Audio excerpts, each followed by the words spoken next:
Hello, everybody, and welcome to episode 16.5 of The Political Pigpen. I'm your host, as always, The Politicrat. Tonight's topic is going to be more or less a continuation of what we were talking about the other nights. It was the discerning conservatism. We still have a couple more things to go over from that we did not manage to cover last time, but we're probably not going to go for a particularly long time this evening, as many people here are tired. So eventually, it's possible if we don't cover many things, we might be able to get to a part 3. Who knows? At this point, it really all depends on if anyone's interested. Part 3 is just going to be Kevin v. Outreamer. Yeah, that's probably what it'll end up being anyway. So we're gonna go. This is probably gonna be a pretty short episode. I know I say that every time, but I'm actually serious this time. But either way, so. Just like last time, we have each person representing a different school of conservative thought. Unfortunately, Chicago liberal could not be with us here tonight. So instead, we have Closington filling in for him. How are you doing this evening, Closington? I'm tired, man. But I'm here, and You're here. hopefully I'll hopefully do some decent damage control for Chicago. All right. Next, returning, we have Grayson. How are you doing this evening, Grayson? I'm doing good. All right. And Alkazai, representing liberal conservatism. How are you doing? I'm fine, I guess.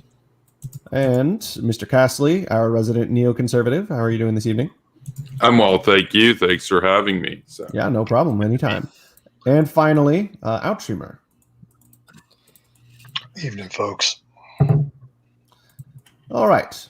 So we're going to begin by continuing off where we did last time, in which we were discussing different ideological strains of conservatism. This is not going to be an epistemological discussion like it was last time, where we talked about sort of more the conservative mentality in general. So what I'm going to end up doing, I'm going to end up sharing, hold on, application window.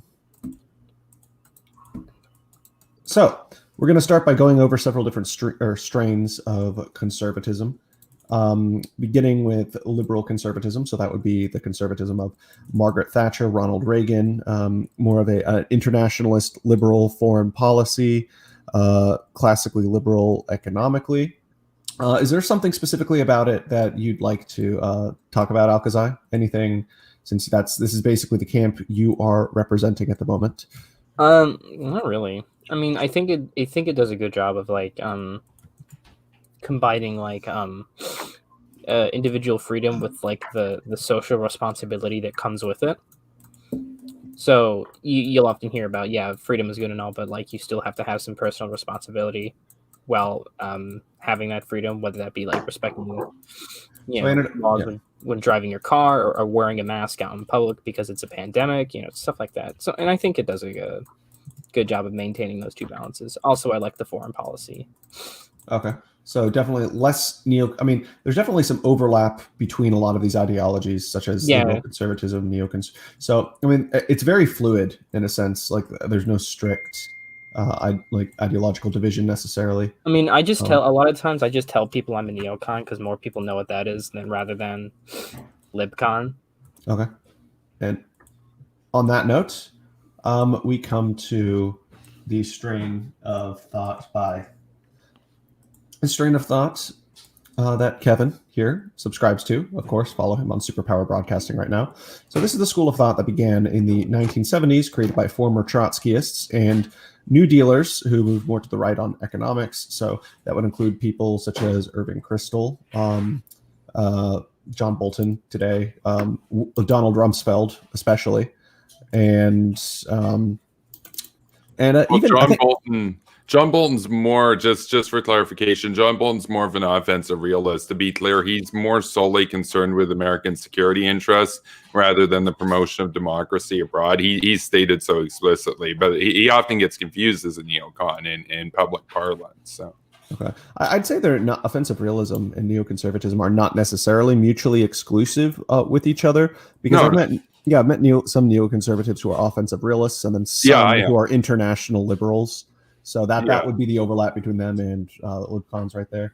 So, well, yeah, just on offensive realism. The thing about offensive realism is there are even different understandings of offensive realism. Like, I'm far more offensive than what Mearsheimer would have originally conceived of offensive realism within his sort of conception of structural realism. However, where neoconservatism is concerned in terms of a foreign policy persuasion is specifically on the counterance of rivals to America, which offensive realists that subscribe to American interests would also agree upon. But the difference is to what end, with which values, with which sort of goals are we imbuing.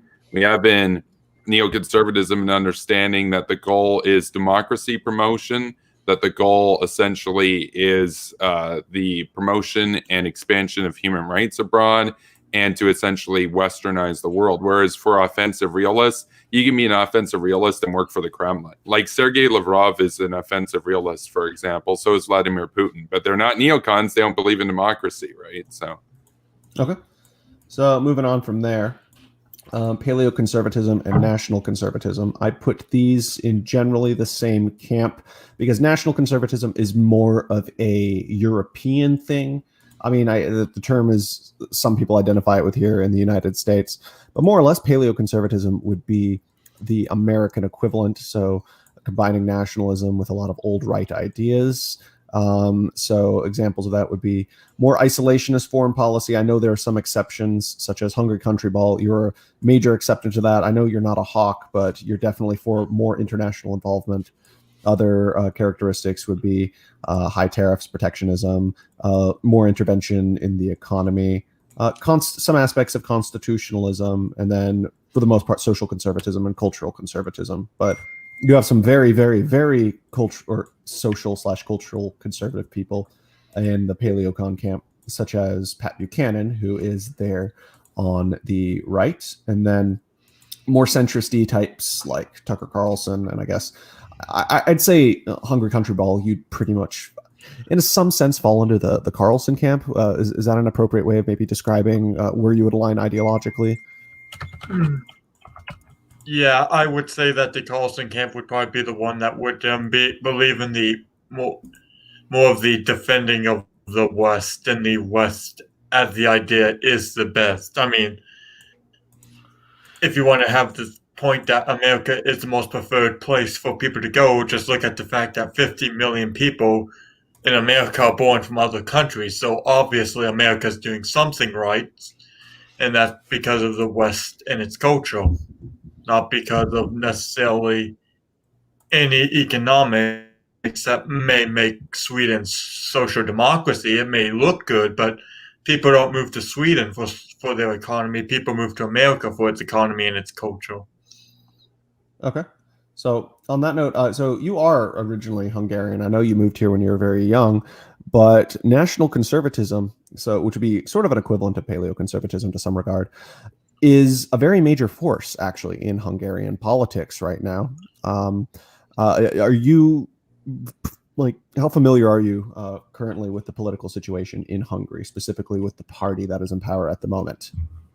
I mean, I do take note of the news that goes on in Hungary, and I have friends there who tell me stuff, so I know a little bit about it. But also, I basically don't personally know much about it just because I don't live there anymore. So, well, I know it's from secondhand sources. So, I know though there's a lot of like protectionist policies the Orbán government is doing. There's the anti-immigration rhetoric coming, especially with the border wall at the southern border in Hungary.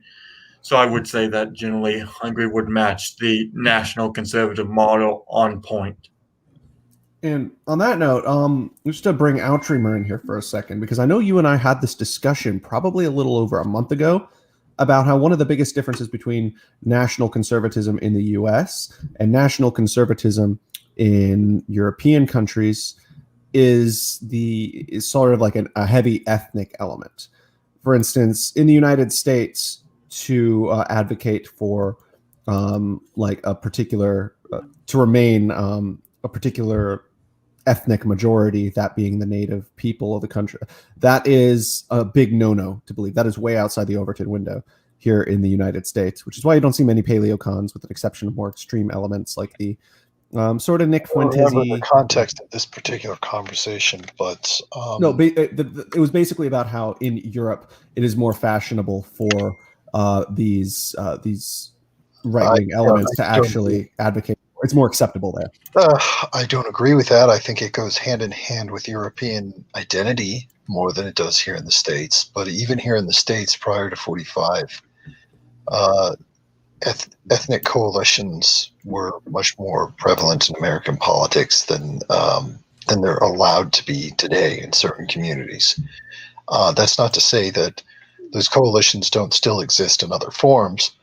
They do, but the way in which they express themselves in Europe is much more straightforward, because Europe itself is much more straightforward. It's very, very difficult to advocate. I suppose the easiest way to phrase it is that the narrative of multiracialism doesn't strike as universal accord in Europe, because Europe, well, first off, Europe's a vast set of nations itself, and also Europe did not. The history of Europe is not bound up with the Enlightenment. The history of the United States is absolutely bound up with the Enlightenment. This is two different strains of thought. I guess I think I've made the point to you that what is Richard the Lionheart, or what is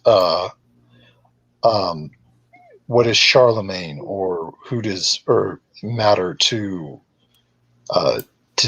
people who just came to various nations in Europe in the last 50 years, since the passage of their immigration laws in the 60s, right around the time we did the Hart-Celler Act. To many of these people, Richard the Lionheart was a killer and a murderer. But so is Khalid ibn al-Walid to Europeans that actually know their history. So that's the only thing that I'm saying. I'm saying that culturally, demographically, Europe is a much more homogenous place. So conservative values go much more hand, and it's also, the history of Europe is not bound up explicitly with the Enlightenment in the same way that it is with the United States. That's the reason I think these sorts of things roll off the tongue a little bit more naturally in Europe than they do here in the States. Okay. Clausington, would you have anything to say about that? I mean, not particularly. Sounds good. Okay. So, moving on, I guess, from paleoconservatism, national conservatism, constitutional conservatism. So, this would more or less, of course, we all know what that is, just sort of loyalty to the Constitution, states' rights. Definitely a lot of overlap here with like libertarianism. And so that would be sort of the classical liberal type camp, I guess, but more on the right, sort of popularized with Barry Goldwater, William F. Buckley. I'd say in a lot of respects, even though I wouldn't say it is in itself the same exact thing as Conservative Inc. or as the modern boomer cons, as I like to call them. It is in many ways a precursor, in the idea of constitutional conservatism is like a core fundamental part of the modern conservative meta-narrative. Would you guys agree with that?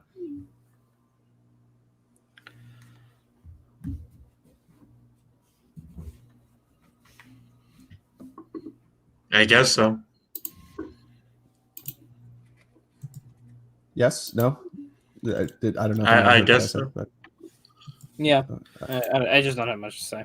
okay. Yeah, I don't really have too much to comment on that one. I mean, I guess it really kind of depends how you're defining like the BoomerCon or Conservative Inc., because at least within that, with a lot of the trend of some of the boomers these days and whatnot, as it relates to conservatism and whatnot, yes, there's definitely an emphasis on constitutional originalism and that sort of thing, but we've seen a bit of a departure with a lot of at least what I would kind of consider to be the new wave of this sort of boomer sort of thing, which is this aesthetic of the Constitution, but in reality, not really much of a commitment to its principles.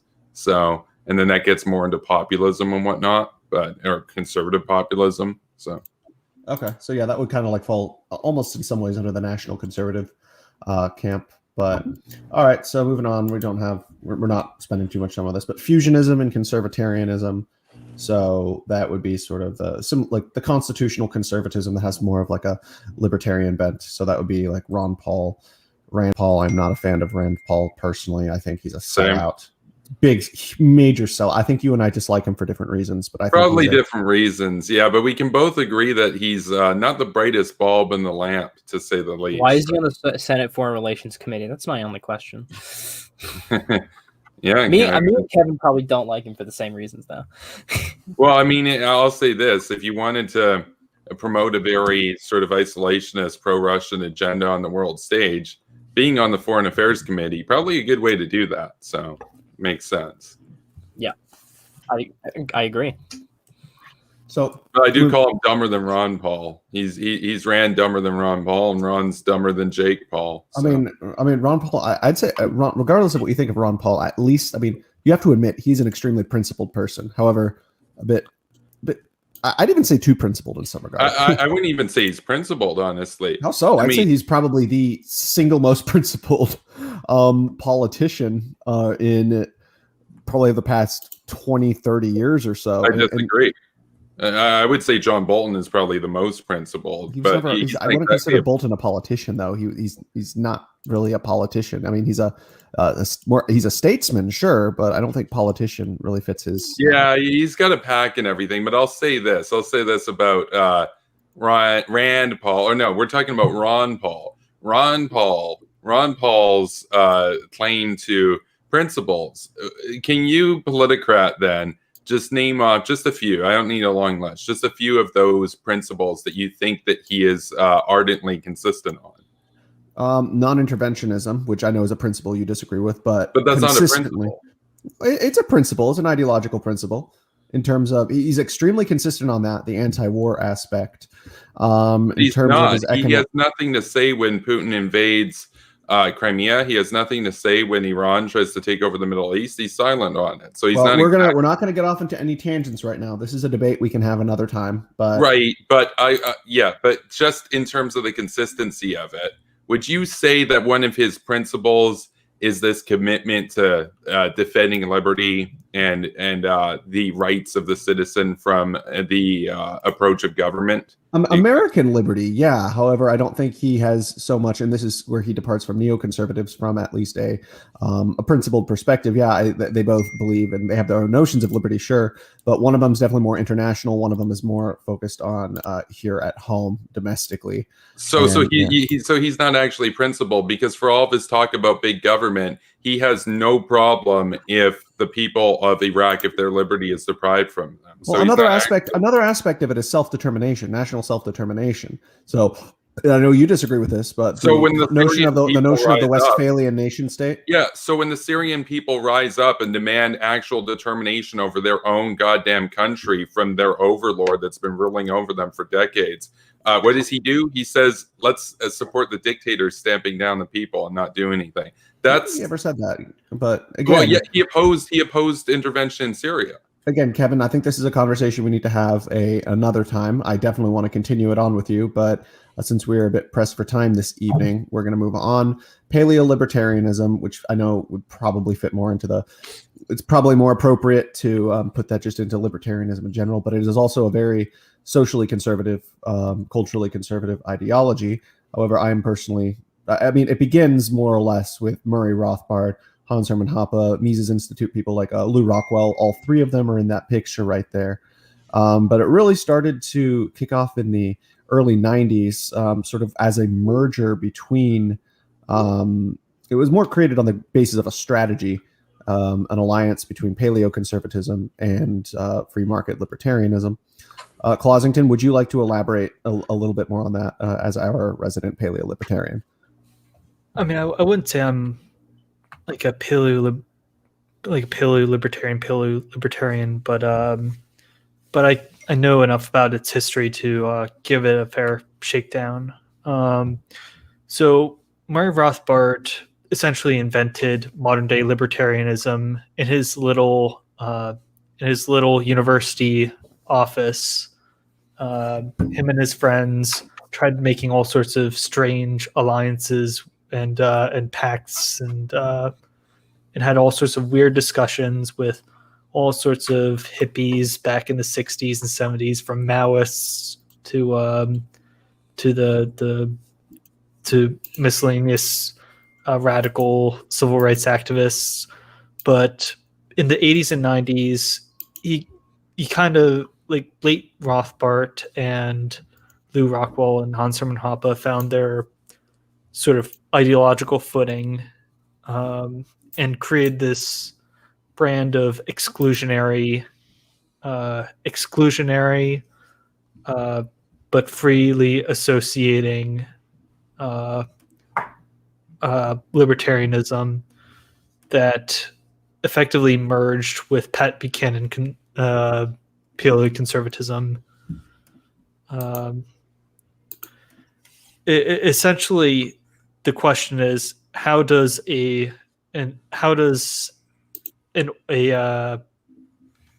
pro-liberty culture manifest itself beyond a single generation? And the answer is excluding degenerative social movements. Hans Hermann Hoppe's physical removal principle, and that melds very well with paleocons, and the rest is history. Okay.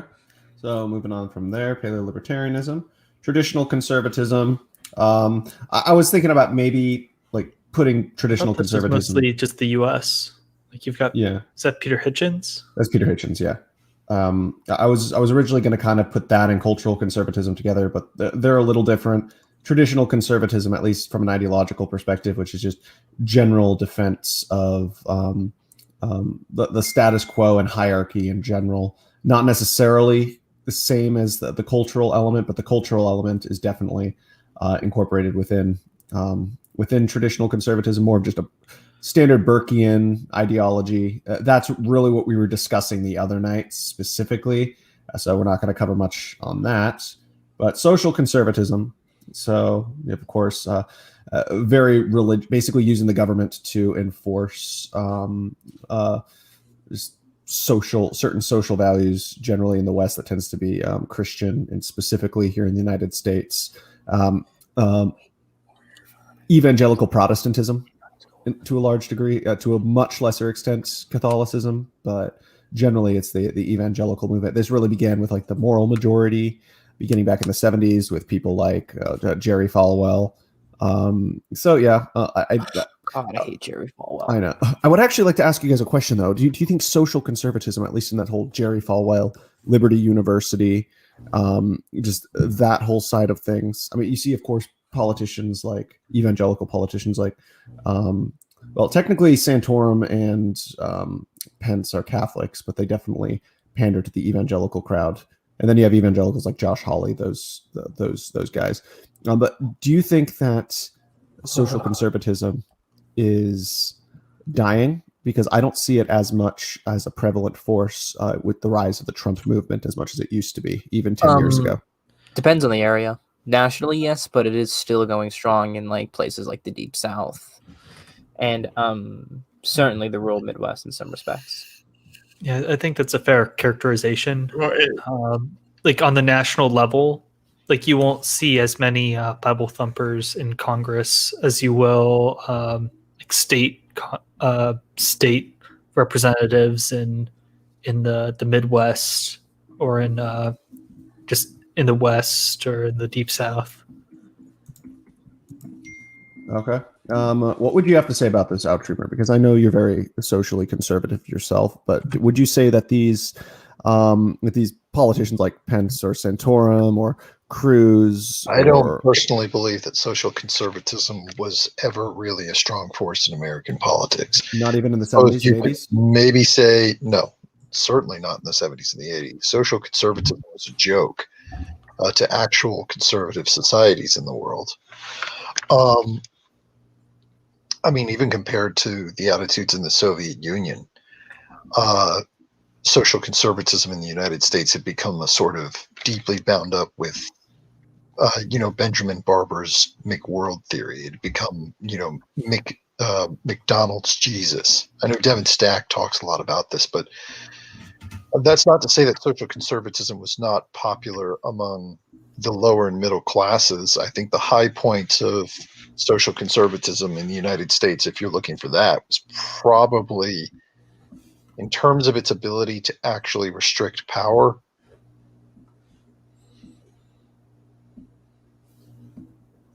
I would actually say it was probably the 30s with the inner city Catholic coalitions. But those were entirely predicated on the Irish component. And after they got purged from the inner cities, power was really unrestricted in the United States. Sure, if you want to go back to sort of the late 1800s, there were socially conservative coalitions all across the American South. I guess I just question whether or not they were ever really the guiding ideology of the United States.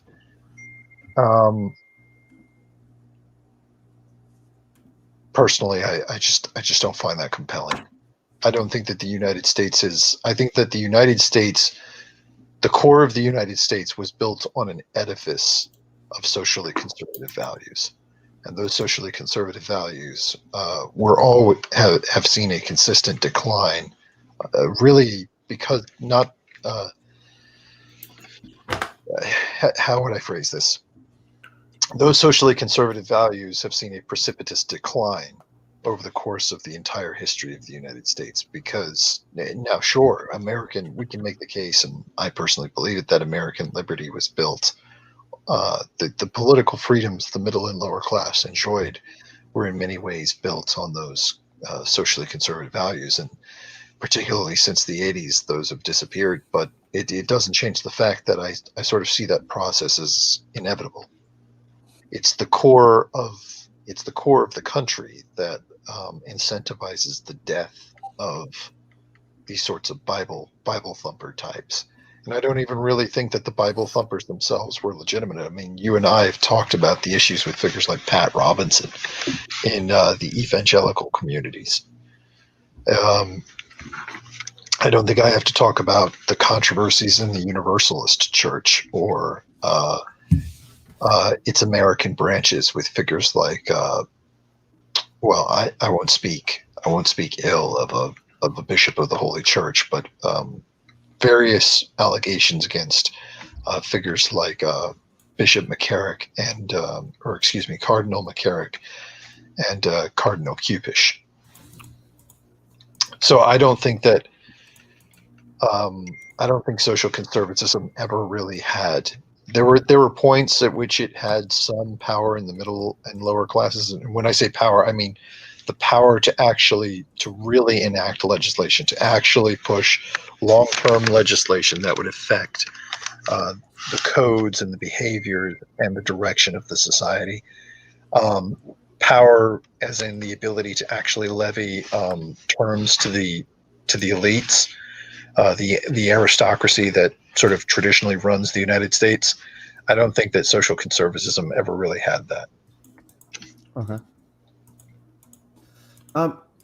So on that note, moving on to cultural conservatism. So that would be, and I think we did make the distinction briefly towards the other night, how this is more about defending the institutions and just cultural traditions in the sense like the nuclear family and the religious institutions like the church, and not necessarily imposing like moral values through policy, but more so using policy as a means of trying to trying to perpetuate or trying to preserve the necessity of these institutions, at least in the public sphere. Like, so would you say that is an accurate characterization? Because I do think that there is a bit of a distinction between cultural conservatism and social conservatism.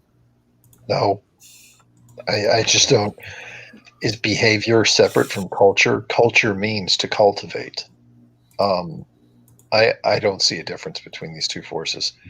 If conservatism Yeah, is I think social, I think you're drawing a very very thin line, if or if you're culture splitting is hairs.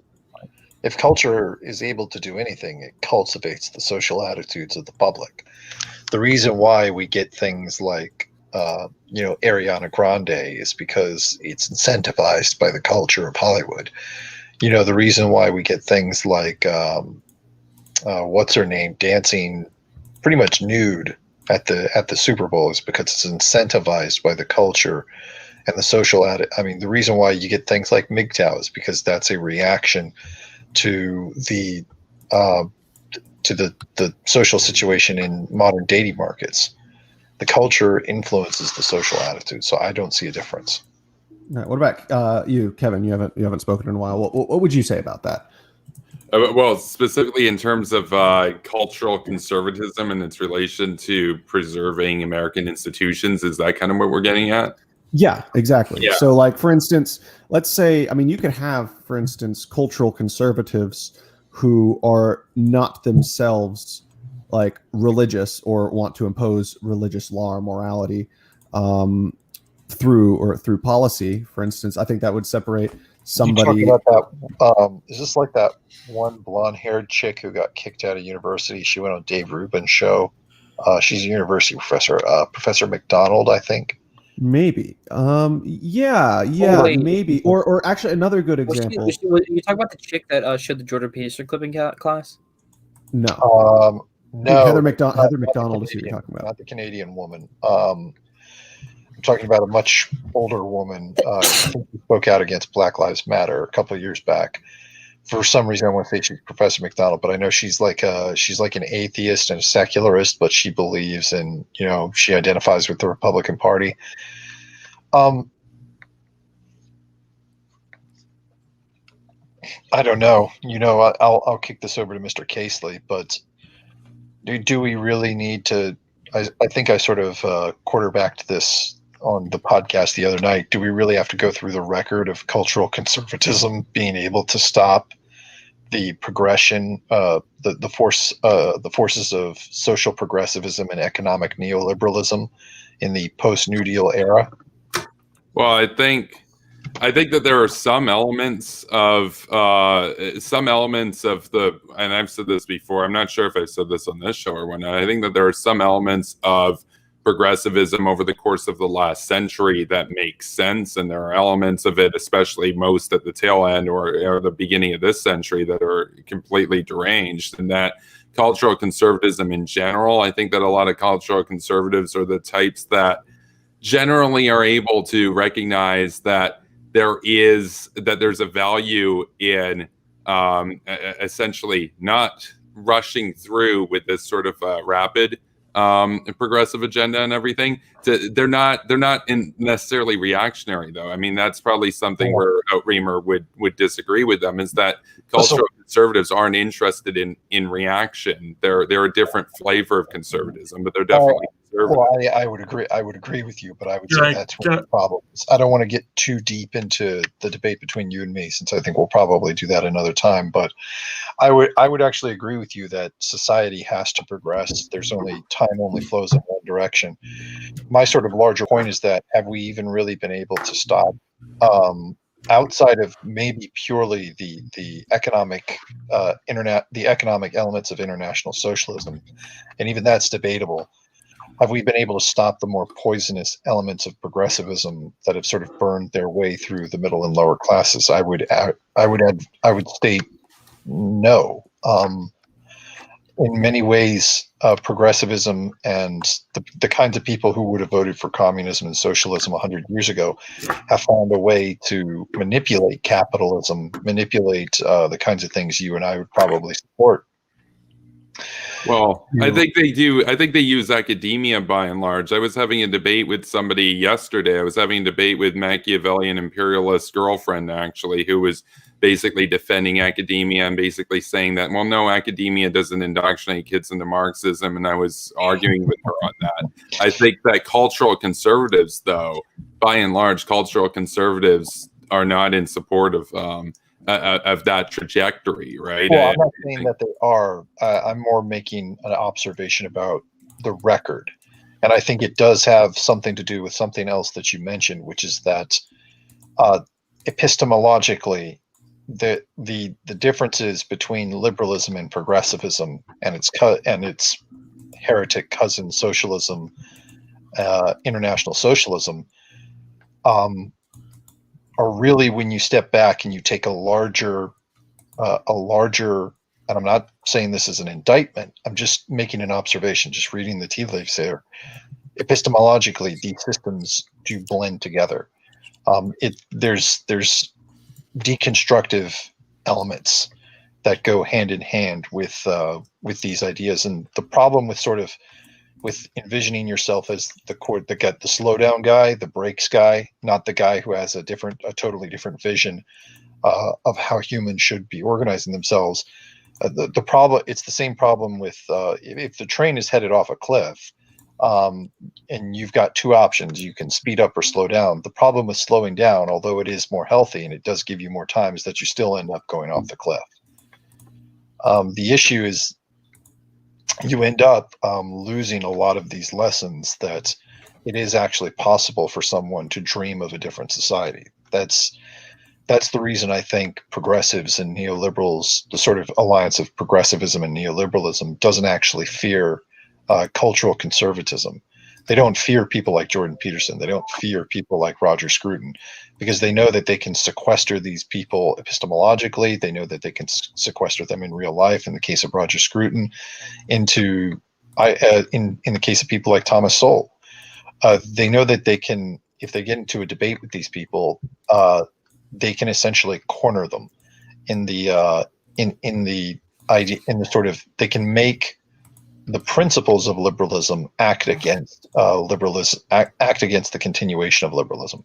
A really great example of this is, I think it was back in the 70s or the 80s, Noam Chomsky actually had a debate with William F. Buckley, and you can still find it on YouTube. Yeah. And while I deeply despise Noam Chomsky and think that he's an incredibly deceptive individual, he does make, it's the same thing with the Slavoj Žižek debate. I can disagree with Slavoj Žižek, but he does make good points in the debate with Jordan Peterson. He does make, and likewise, Chomsky made several points that Buckley had a couple of issues trying to answer. These are issues that I think have been a long time coming in conservative philosophy.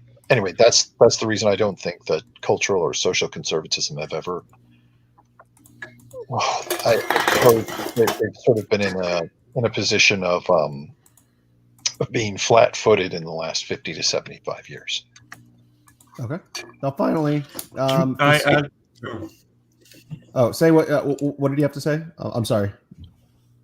I was just going to say about cultural conservatism. I think it has the right idea, but it just falls flat on trying to actually implementing their defenses. That's all I had to say. Okay.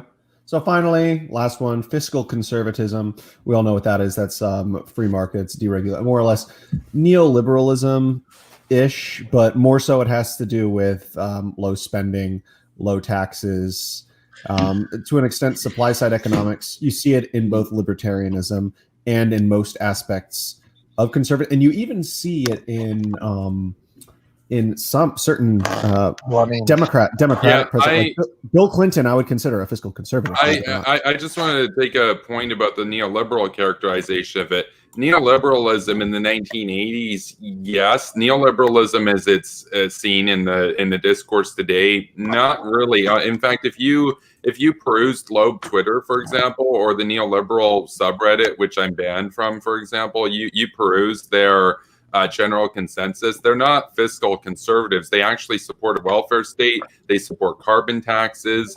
They support, obviously they support free trade, but free trade isn't really a matter of fiscal conservatism or fiscal expansionism. It's more just general economic so let me- liberalism. Neoliberals actually tend to regard fiscal conservatism as a Republican sort of thing. They tend to see it as something that's more in the soul type tradition, whereas neoliberals these days generally think of them as free trade social democrats, if you will. So let Okay, me, yeah, let me ask you a question, Mr. Casely. Yeah. So what are you saying? If we were to take Paul Ryan and Mitt Romney and transport them back to say 1980 or 1990, they would be Democrats?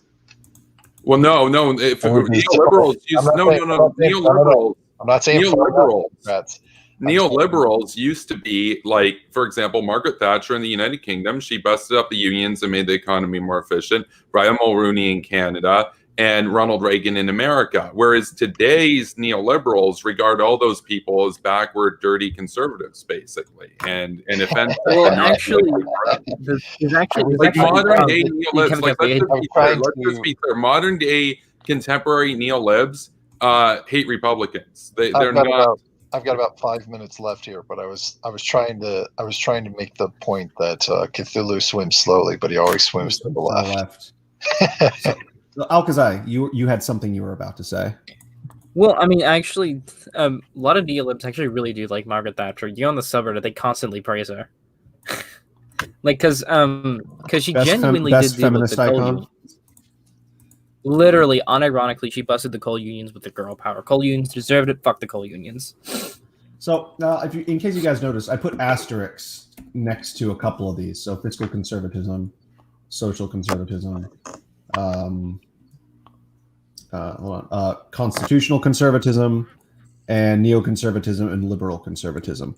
Now, the reason I did this, and I really want to hear, because I know you have to get going here in a moment, Outremer, and so I want to hear this from both you and Closington specifically. But the reason I put the asterisks there is because those particular brands of conservatism, and yes, I know they overlap, are the ones that are within the Overton window of allowable opinion. They are what I would say are the defining ideological characteristics of conservative. I can summarize it better for you. Closington and I are both right wing. We're not conservatives, though.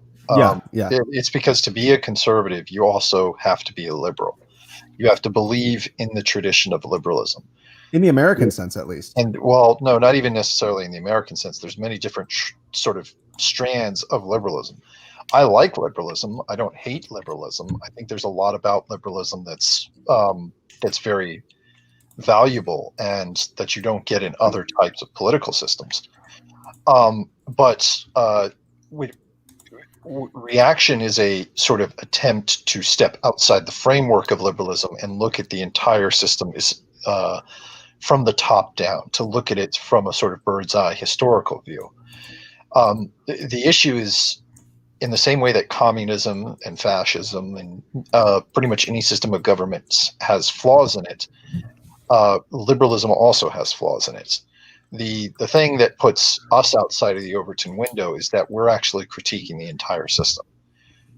We're saying, no, there's an issue not just with conservatism, but with the origin point of American society in general. There's an issue with the founding ideas. There's an issue with, if you go back through the history, even the founding fathers acknowledge this.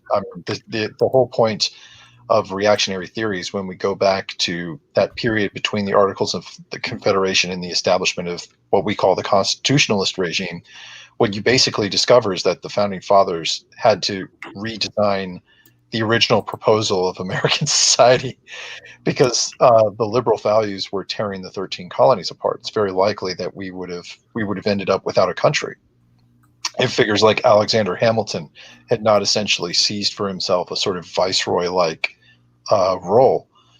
And this matches up with American history, but all forms of conservatism, this wasn't always the case. This really came into sort of formalization post World War II, but all forms of conservatism are also to be a conservative is to be some kind of liberal. It's to be some kind, it's to come from the tradition of classical liberalism. It's to come from the tradition, the epistemology of liberalism.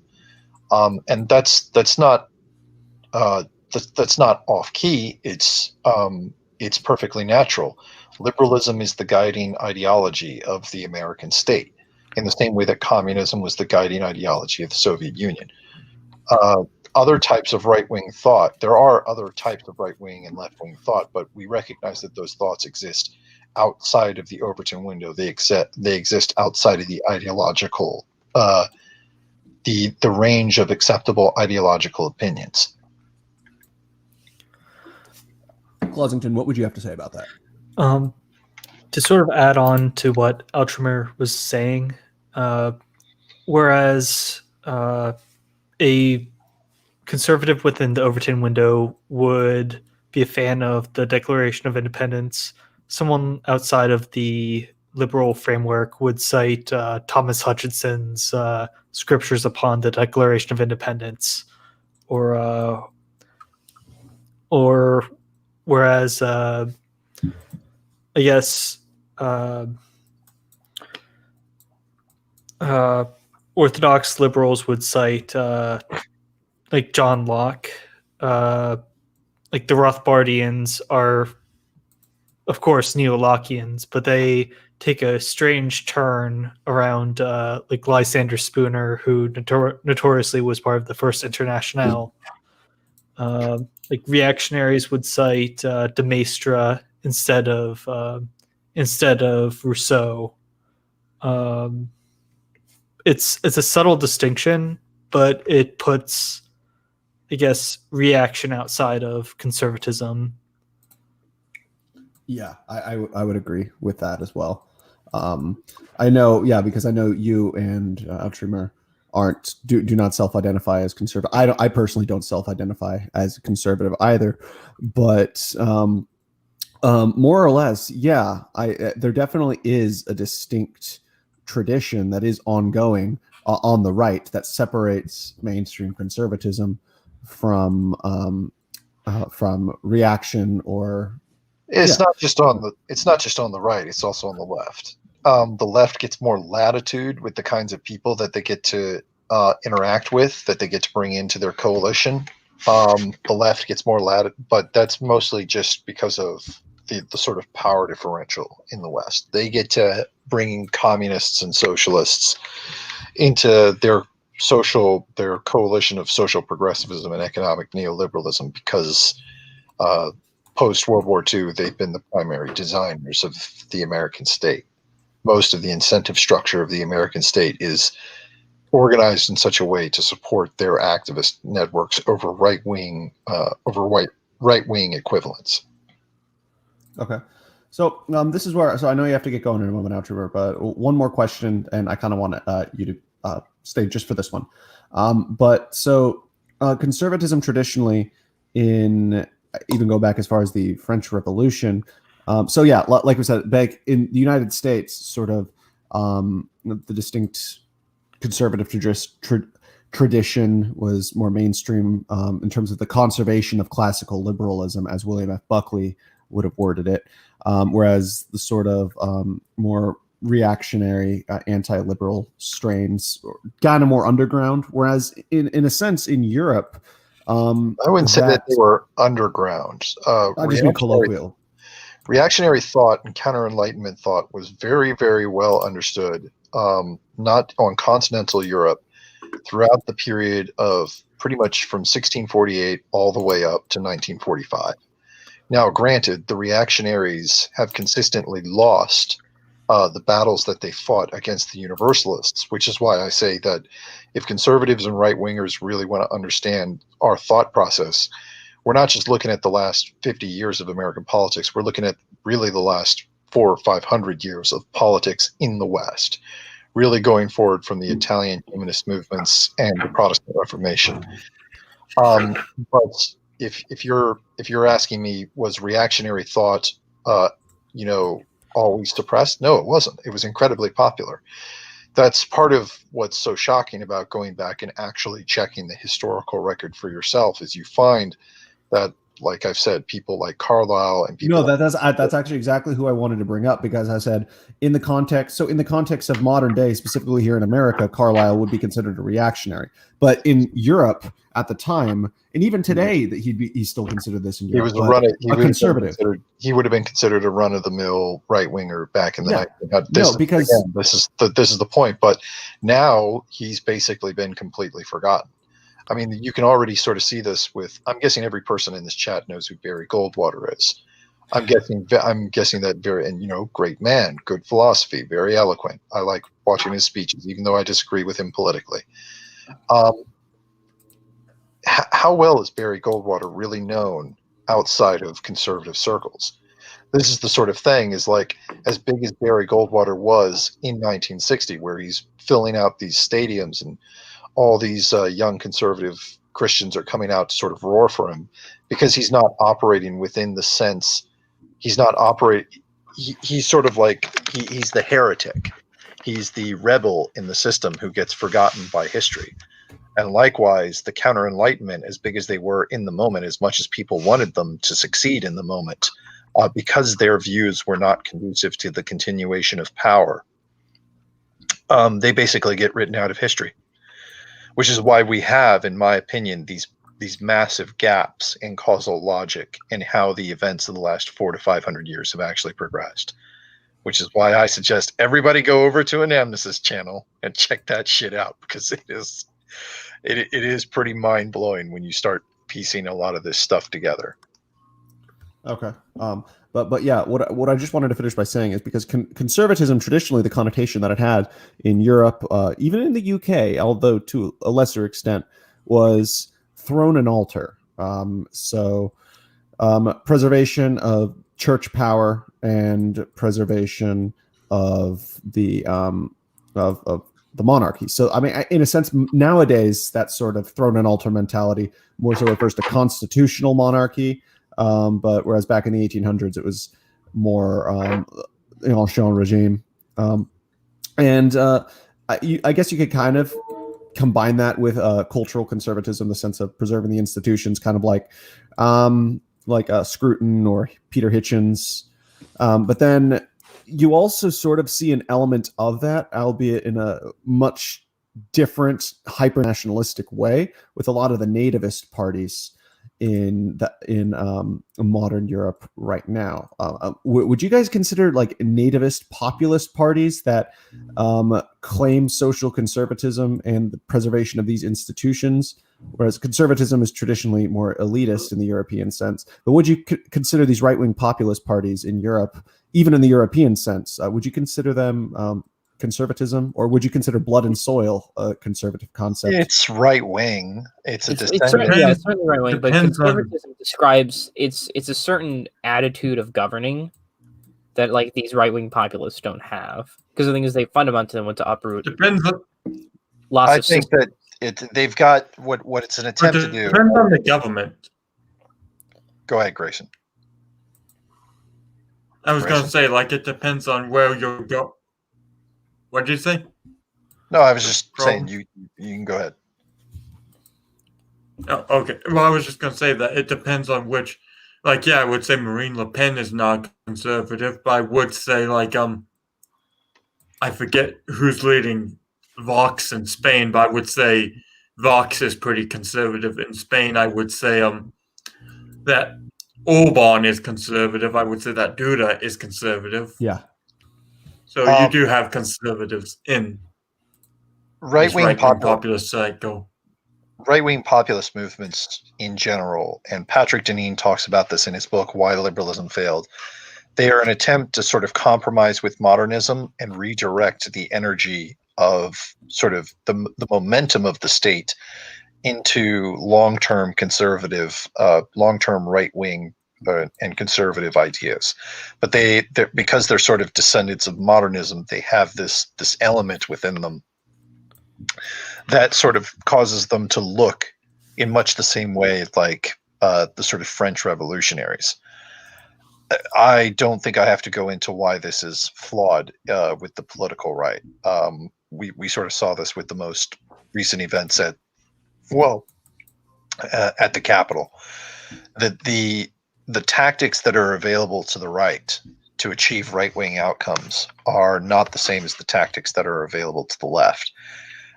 This is, if I take a glass and I throw it into the air and it shatters on the floor, that creates the revolution. If I sweep the pieces up and throw them back up into the air, the glass does not reform in midair and then land on the table. The outcomes that the left wants and the outcomes that the right wants are different. So these right-wing populist movements, this is why they come across as if their heart is in the right place. They have this zeal about them.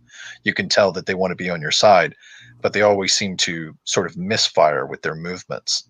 They seem to lack the direction that's necessary, and they engage in actions that seem to cause an immense amount of self-harm. So I know you have to get going now, Al Trimmer. Would you like to give any final thoughts before you drop out? No final thoughts. Wish you all the best. Stay safe. Stay happy. Bye. You guys want to? Yeah, if you guys want to continue our conversation, either one-on-one, it's just so much work going on right now. So. All right, so you have a good evening. It'll just be down to us as we finish going over the other topics right now.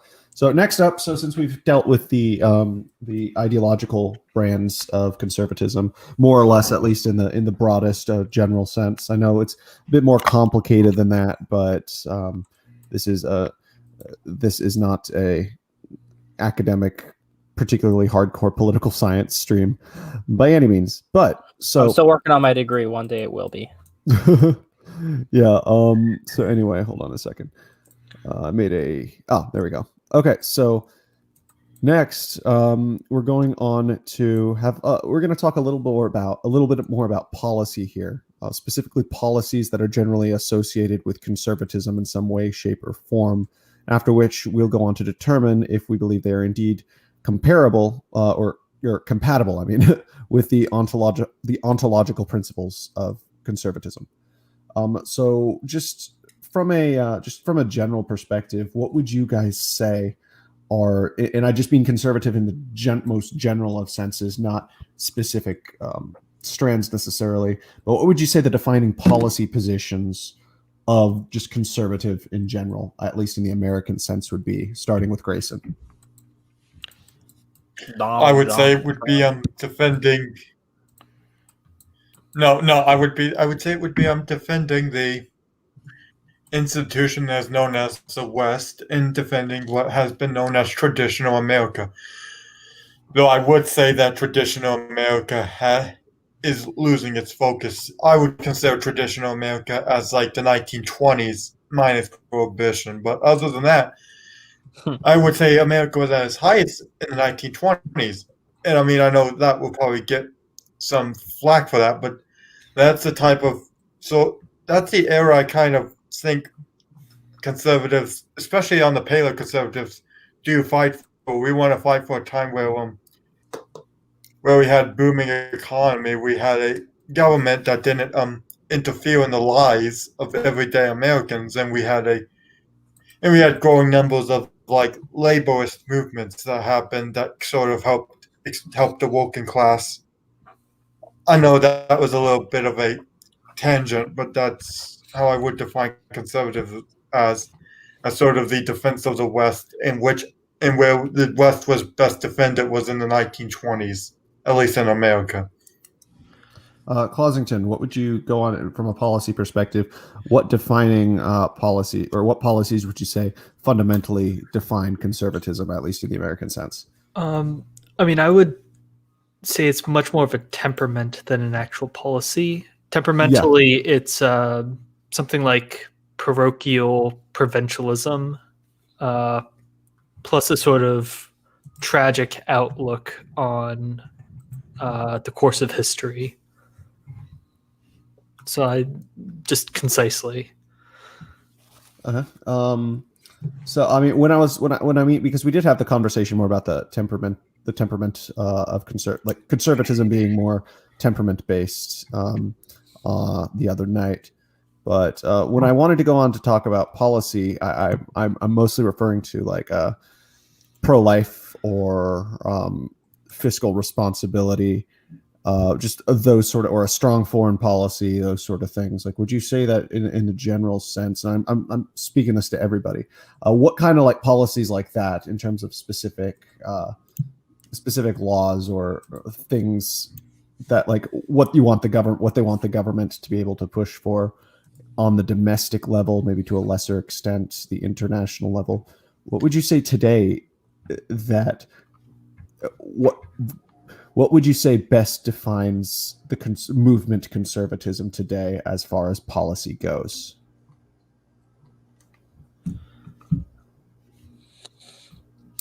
I don't. It's It's a failure. It's a failure for one, because the thing is, it's very reactionary, not in the sense of like NRX, Curtis Yardis Curvin or whatever, Mencius Yardis Mello. Curvin. Whatever I was trying to remember his real name, but I couldn't. Not in like the NRX sense, but in the sense that just whatever the left is, we are not, right? So Trump literally said at one point at a rally, I came in here with the mindset, whatever Obama did, I'm just going to do the opposite. No, Biden's doing that. Biden's doing the same exact thing now. 30 executive orders within the first day to reverse. Most of them are just to reverse stuff Trump did. He wants a continuation of Obama's policy. It seems like a game. Literally the opposite. It seems like a game of political. It's just a reflection of Trump's contrarianism with no thought. And like he even got rid of like good it's like the Uno reverse card, basically. The pandemic task force. It is, right? Yeah. And I don't, and I'm not going to characterize Biden's overturning executive orders as a reaction, because it's more of a continuation of Obama's policies rather than a reaction to Obama's policies, which Trump's was, right? Yeah. Yeah. So it's just whatever. And I was talking about this yesterday, with a guy from the Seattle area in Discord. He was talking about how like a bunch of the teachers unions in Washington and a bunch of the left wingers are like becoming pro segregation, but like it's woke somehow. And he said the GOP in Washington state has gotten so crazy that they think they're being racist by being anti-segregation and pro-integration. Right? It's just this sort of how can we own the libs, right? Yeah. It's like it's like what you said the other night. Conservatism is free speech and owning the libs. It was something like that. I love that fake Edmund Burke quote meme. Yeah, no. I was debating whether I should put that in the thumbnail or not, but I decided against it. You should have. But that Edmund Burke meme is what conservatism has become. It's just whatever pisses off the left. It's not so much conservatism or right wingism, for lack of a better way of saying it, but it's more just anti-leftism. Yeah, it's just like Mitt Romney has like a cohesive political philosophy and outlook on the world. Trump doesn't. Josh Hawley really doesn't. He just appeals to whatever the Trump base wants, and the Trump base just wants to piss off the left. Yeah, but those aren't conservatives; those are populists, right? I understand. It's not. And we can split over definitions later, but conservatism in America, I mean, like the epistemological boomers are just. Hey, you stole my term.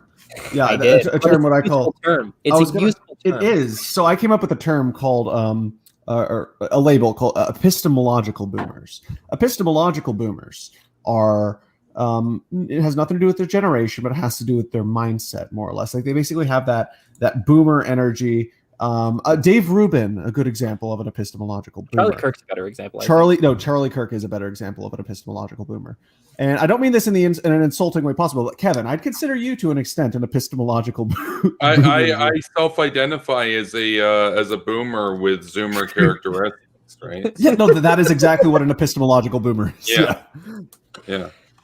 Yeah, but like, I mean, Kevin, Kevin. I mean, realistically speaking, if you almost by definition have this sort of edgy, zoomy sort of conservatism, it's basically just to own the libs. I mean, I would argue that the only really principled conservatives that are left are like literal boomers, So Mitt Romney, but like Mitt Romney isn't like a boomer in the same way Charlie Kirk is, because the thing is, you have a cohesive, consistent outlook on the world. So does Mitt Romney, but Charlie Kirk doesn't.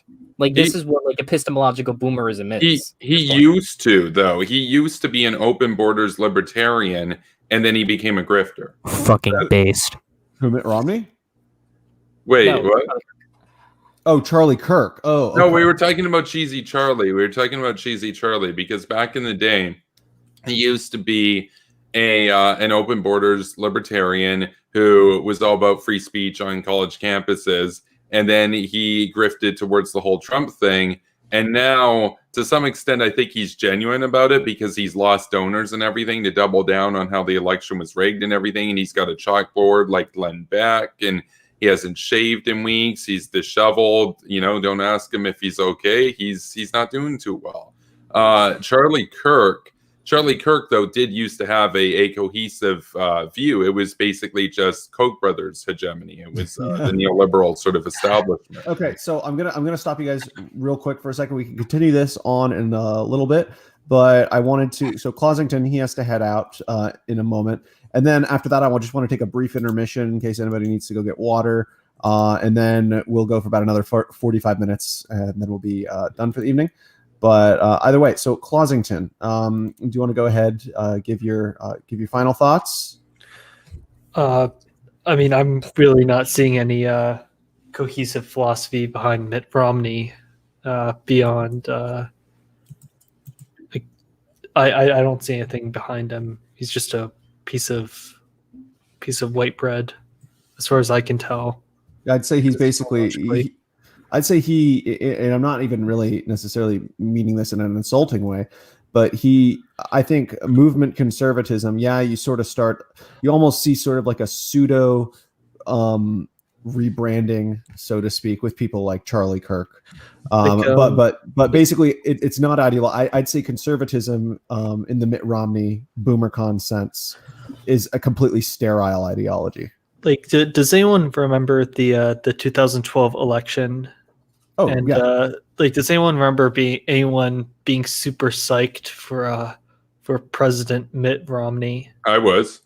Well, you're an epistemological. I am. Yeah. No, he was based. He was absolutely based. Can you imagine if he won instead of Obama? Like, the world would be so different today.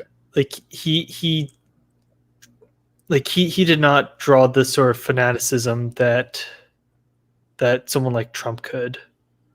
Like this. Well, yeah, but Trump's a fad. Trump could never keep it up. He could do one election. That's not a sustainable thing, right? Once you're on the inside, it's kind of hard to sell yourself as an outsider, right? So Mitt Romney did have enthusiasm, though. Like, he did large crowds in Pennsylvania. Like, oh no, he was very popular. Yeah, it certainly was less than Trump. He still is. Like, I'm not going to deny that, but to characterize him as having no enthusiasm, I think it's kind of dishonest. Oh, absolutely.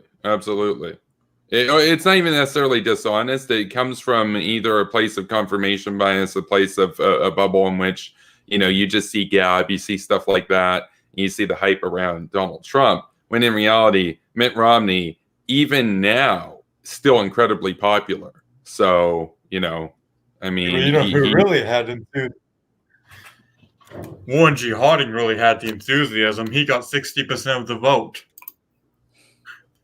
Okay. Yeah, that was a long time ago, but yeah. Well, so on that note, thank you so much for joining us this evening, Closington. It was nice to have you. Yep. Thanks for having me on at last minute. Yeah, no problem. And I'm sorry to spring that. I'm sorry to spring that on you last minute too. But Chicago said he was going to be able to join, but then he just dropped out at the very last minute. And I was like, oh, Closington. I haven't had him on in a while. So. Yep. Thanks for having me on. Have a good night. You want to give any plugs before you head out? Not particularly. I mean, I have a Twitter and I have a YouTube channel, but I haven't uploaded in ages. So, have a good night, guys. You too. Yeah, have a good night. Yo, so the Politicrat, before we go to the intermission, you had asked a few minutes ago, but we didn't conclude going around as to what sort of policies would characterize conservatism. I see that smirk on your face, Mr. Castley. Yeah, so some of the policies in conservatism in the American context currently, I would say you have to look at the approach to border security. That's a huge tenet of conservatism that's been consistent, that you want to have a strong border. The idea that if you don't have control over your own borders, you really don't even have a cohesive country at that point. That's one angle to it. I would argue that another element to it, in terms of a consistent commitment throughout the course of the decades, is an understanding that national security is incredibly important.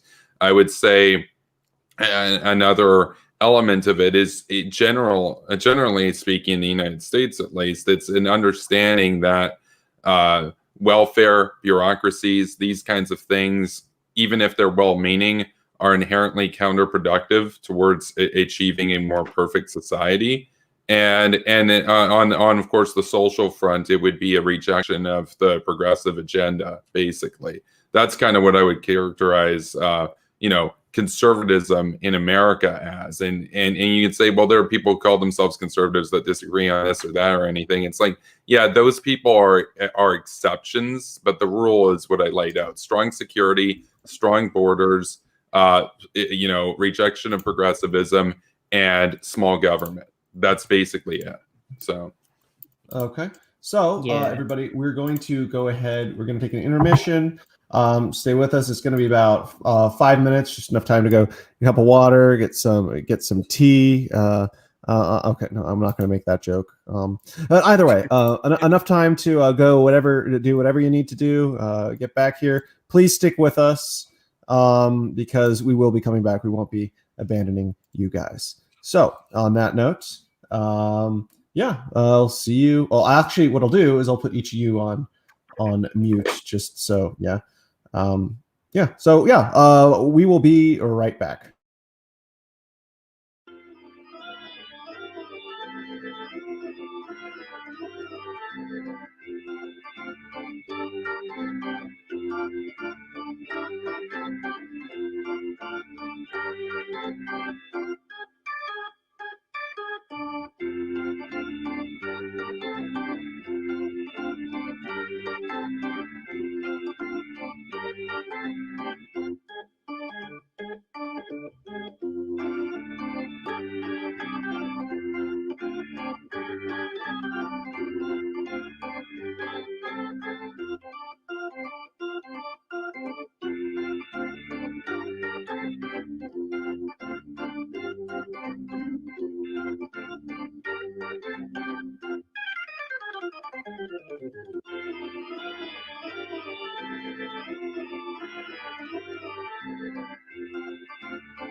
Is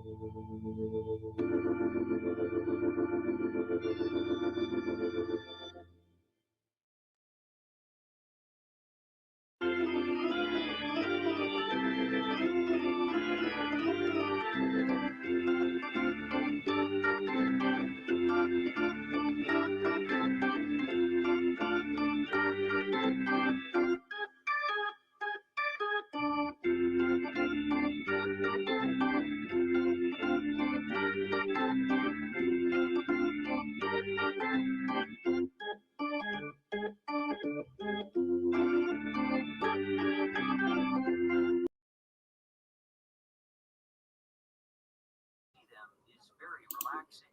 This was another cat island. We're showing pictures of other cat islands. You've been to three All right, cat and we are back.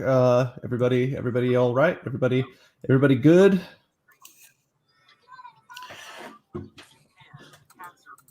Alkazai, you guys hear me? Yeah. Shit. Hello. Yeah. No, great. Okay, cool. I was Okay. watching the video.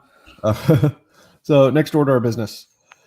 So we've talked a little bit about the policy angle of stuff. So now we're going to go on and talk about conservative parties and internal wings within those parties across the Western world. Similar to the previous section, we'll go through a number of these ideological parties in order to determine if they themselves live up to the ideology that they claim to uphold. So we're going to start the Republican Party. That's probably going to be the longest one to discuss. But we're going to start off with actually, yeah, you know what? We'll actually start with, no, none of us live there, but hold on. Let me guess, the United Kingdom. Yeah. Yeah. So, Okay. I don't know. I don't know about any other country's politics besides the U.S., Canada, and the UK. I mean, the parliament sessions are kind of fun to watch. I'm not going to lie. Oh, they are. They're lovely. So it's like, with the right honourable gentleman, please. With all due respect, from with- Islington North, please stand. with all due respect, the right honourable gentleman is a twat. With all due respect, the right honourable gentleman from Islington North is quite a queer. Yeah, exactly. But and all that shouting in the background. Hey, hey. So yeah, those are the Tories. Tories, I believe they started back in the 1700s. 18th. I was about to say, yeah, Tories, 18. after it was after the English Civil War. Yeah, and originally they represented that sort of throne and altar conservatism, and then starting with Burke, the more constitutional monarchist position. Moving on from there, you saw it was the Liberal Party versus the Conservative Party. Liberal Party would be more like libertarians today, but then I mean, John Stuart Mill.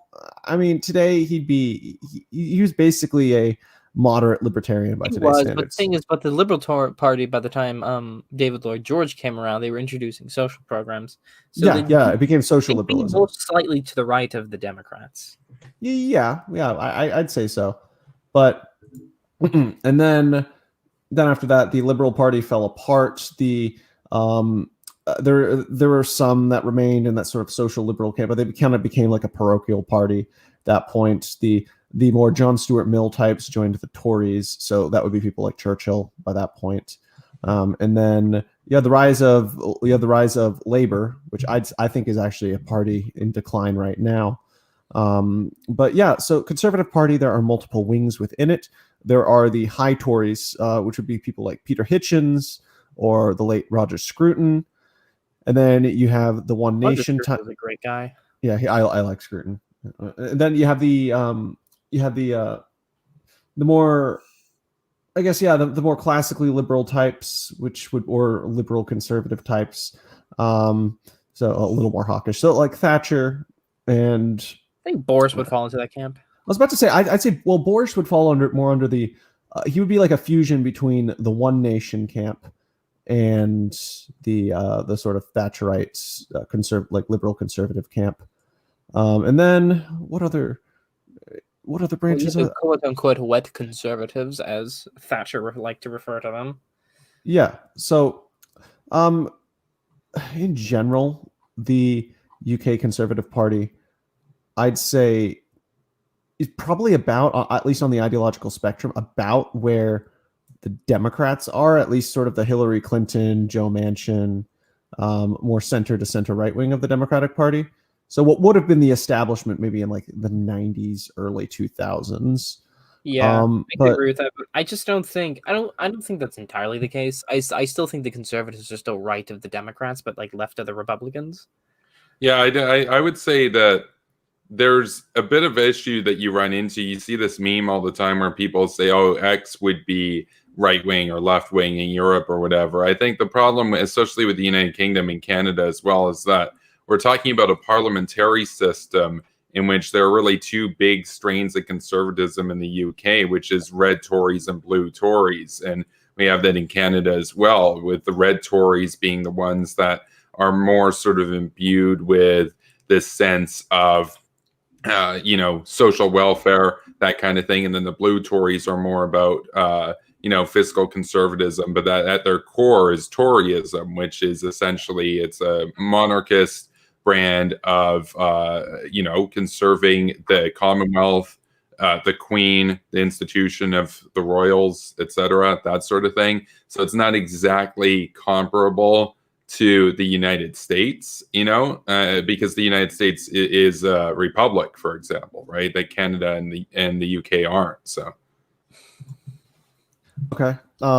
So yeah, I guess in a sense, because, and again, this is something that Outrigger always is, the Cthulhu swims slowly, but he always swims left, aka conservatism is just progressivism driving the speed limit. Again, I know it's more complicated than that, but more or less, I think that does very well describe the sort of historical trajectory of the United States, or of the United Kingdom Conservative Party, because the UK Conservative Party, which is based kind of on that epistemological worldview of Edmund Burke, preserving the institutions but reforming them when need be, sort of in that sort of like liberal reformist sense, albeit at a much cautious level. I think that really does define that sense of conservatism. Really, more or less, defines more than any other conservative party the one in the UK.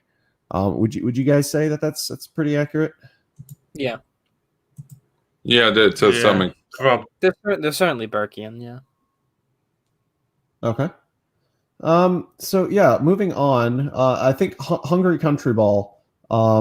You're going to know more about this than us, but I figured I'd mention them because you're here specifically. But Fidesz. Yes. Do you want to take this one?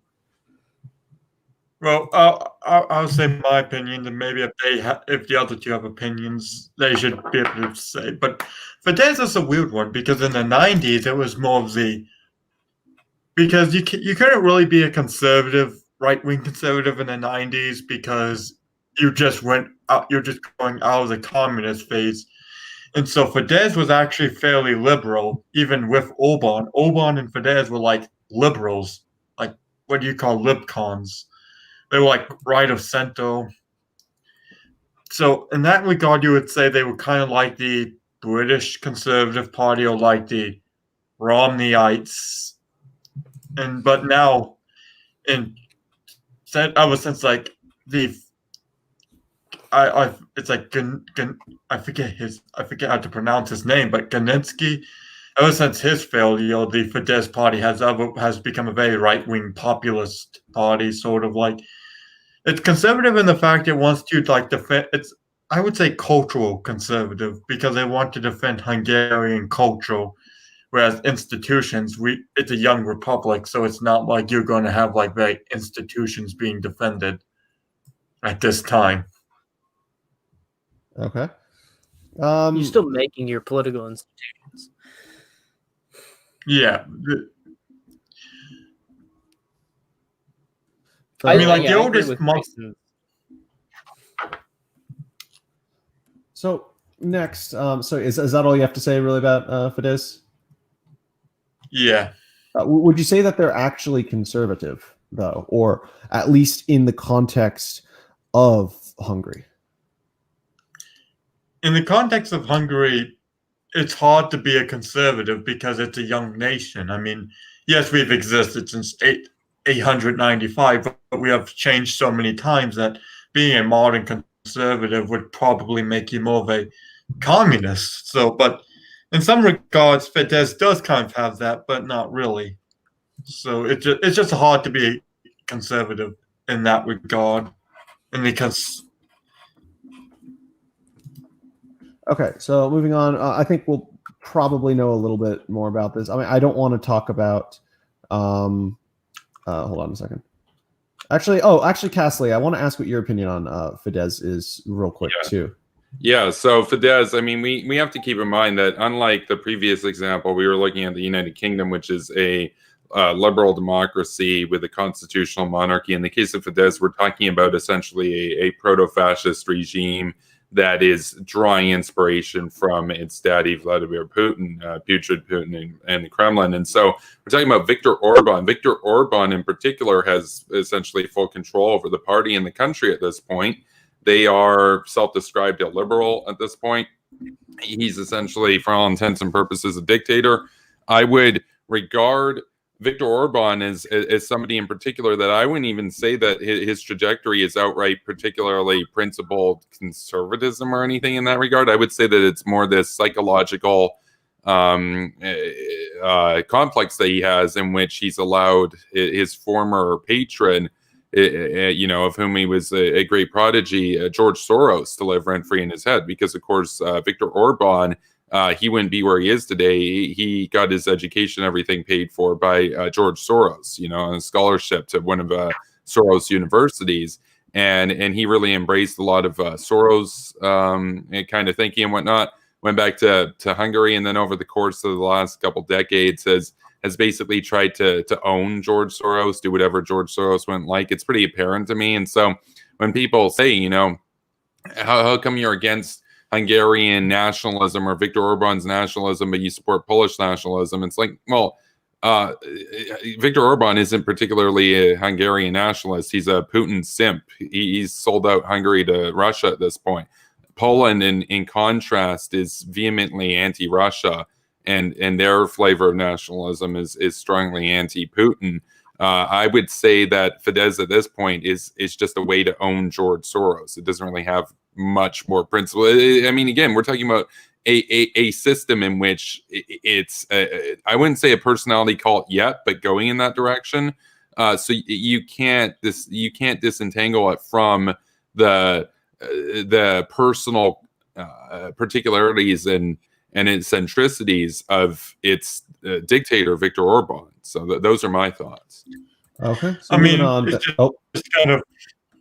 I was just gonna say, so you'd probably be more of a you probably support 90s Fidesz though, like when it was liberal. No, well, And I'm not anti-Russian. neoliberal. Yeah, I'm not. It wasn't neoliberal. neoliberal. Yeah, It was like I'm pro-NATO and like.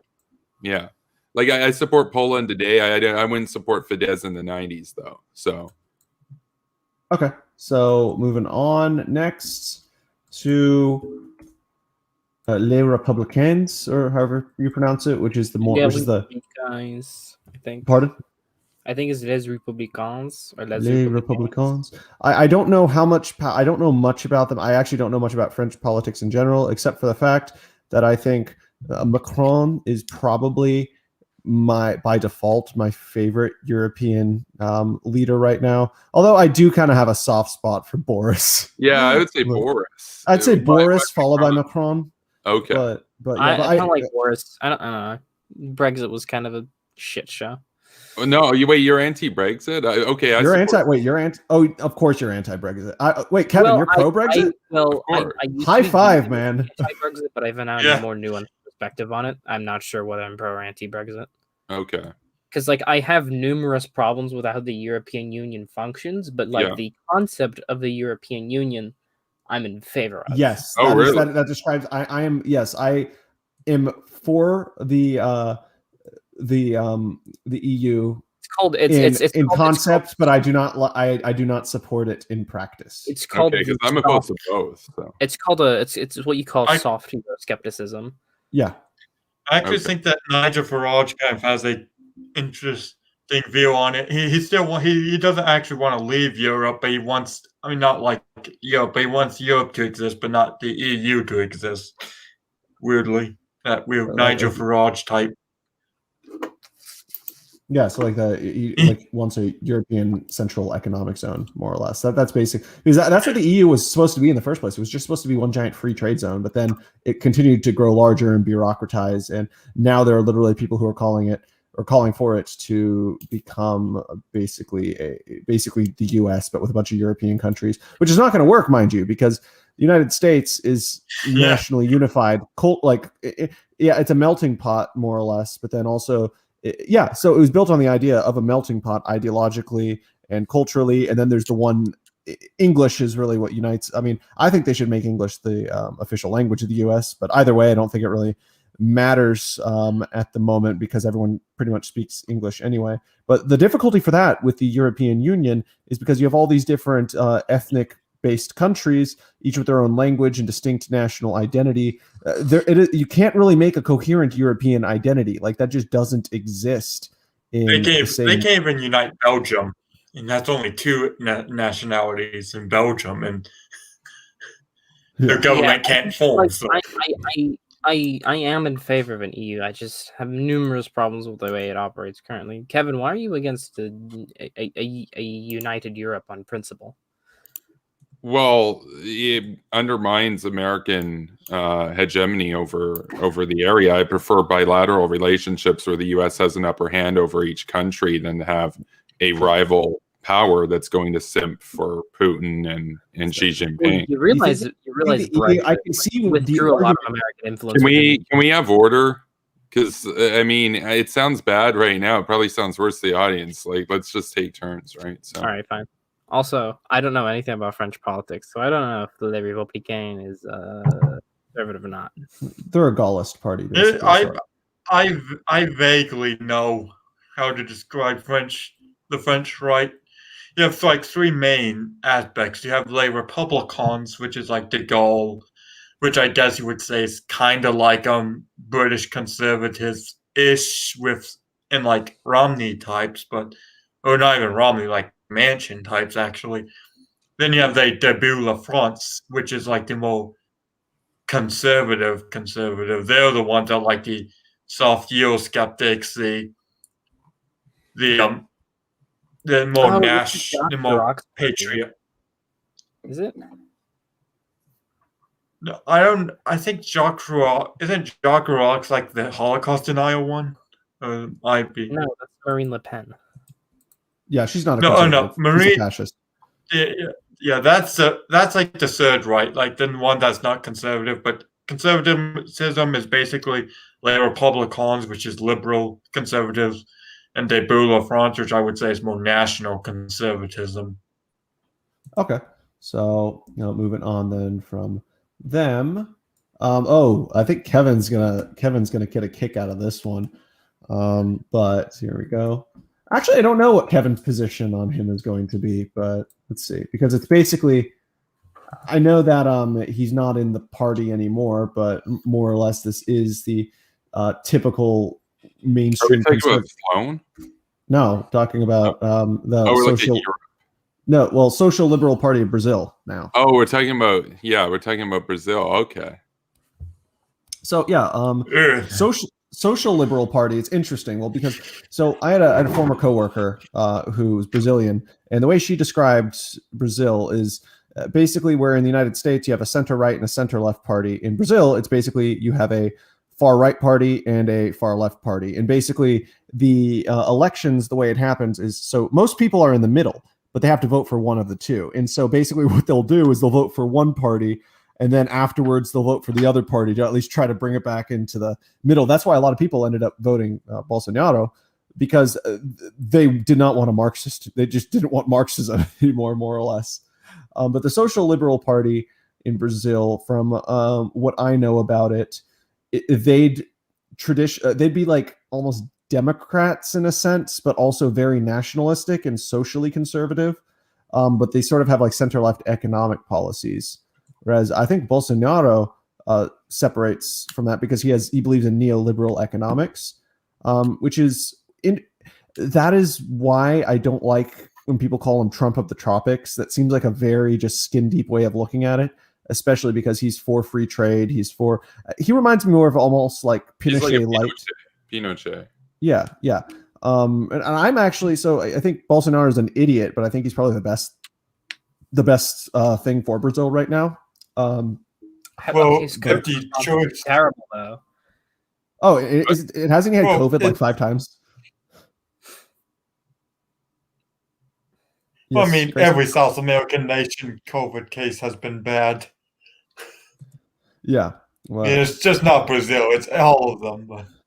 And it's better than Marxist. So yeah. So yeah, Brazil. I don't even think you could really say that Brazil has a conservative party. Honestly, I mean, you'll have like the far right elements, then you'll have the social liberal party. So by that standard, maybe it's conservative, but in the general wider Western standard of what is generally regarded as conservative, I don't really think you could consider any Brazilian party. you do conservative by that actually measure. have kind of that a little in like some small parliament parties, but other Yeah, than you that, have like the Democrats in really- Brazil, which are like a center right party. Yeah, I Yeah. suppose. that would yeah. So moving on then, we have, and by liberal, it means classical liberal in this. It's not liberal in the U.S. or Canadian sense, or even the modern UK sense. Yeah, but liberal throughout the world, especially in Latin America, refers to a sort of center-right approach to economics. even So- even mainland Europe, like for That's instance, like if you go to mainland Europe and you say, "Oh, I'm a liberal," like let's say you have a Democrat who goes there and calls himself a liberal, they're going to think he means like laissez-faire, basically like Adam Smith, classical liberal type in the style, like 19th century style, which is But so anyway, so what I have up right now is Most of graphic. those make because like most of those people either identify as social democrats or social liberals. Exactly. Well, no, they wouldn't even really say social liberal that much. That's more of a in the UK, yeah. Like for instance, you'll have the Lib Dems, which I probably would have supported maybe 10 years ago, but I think they're absolutely just. I think they're pretty pathetic. at Just this point. shit. They are, and they're whiny also. But okay, so I have up right now. I kind of wish Lacorum was here to talk about this, but he wouldn't really fit in on the stream because he's a socialist himself. But either way, so the Australian Liberal Party. What does everybody know about the Australian Liberal Party? Well, isn't it that it's technically a right-wing coalition Yeah, between most of these national parties. and liberal? Yeah, most of these parties are because like most Western nations have a parliamentary system. So, so I know yeah, it's most like- of these parties are coalitions. I know, like, unlike Canada, it's like Liberal and Labour in Australia. I know, like, in Australia, the Liberal Party actually has more of an influence than other Anglo-speaking nations. And so it's not as left-wing as, like, Britain and Canada. I know that much. Oh, the Liberal Party is the center right party. Yeah, it is. Yeah, it's center right. But it's more right wing than I would say the Canadian Conservative Party. Maybe not. Yeah, it certainly Republican, has, but Australia has a huge, like, a very similar culture of like boomer conservatives. Like, you just watch Sky News, like it is just Fox News but with an Aussie accent. yeah. Okay. It really is. Like they'll run some like conspiratorial shit about how Biden is just like has dementia and is riddled with it. Like whatever. Okay, so this one, It I'm was gonna- the Labour Party is just CP. It's like Chinese simps. So yeah, we're not going to talk about we're not talking about left-wing parties here. Just want to get back on track because I don't want to go for more than 2:15 tonight. But so next we have right now. You know what? I'll let Kevin take this one away because I think he knows probably more about. Well, he definitely knows more about this than any of us here. However, I think we're all far more knowledgeable on the Conservative Party in Canada than we are on many of these other parties. Now that we're discussing it, but Kevin, explain in a nutshell the Conservative Party of Kanakistan.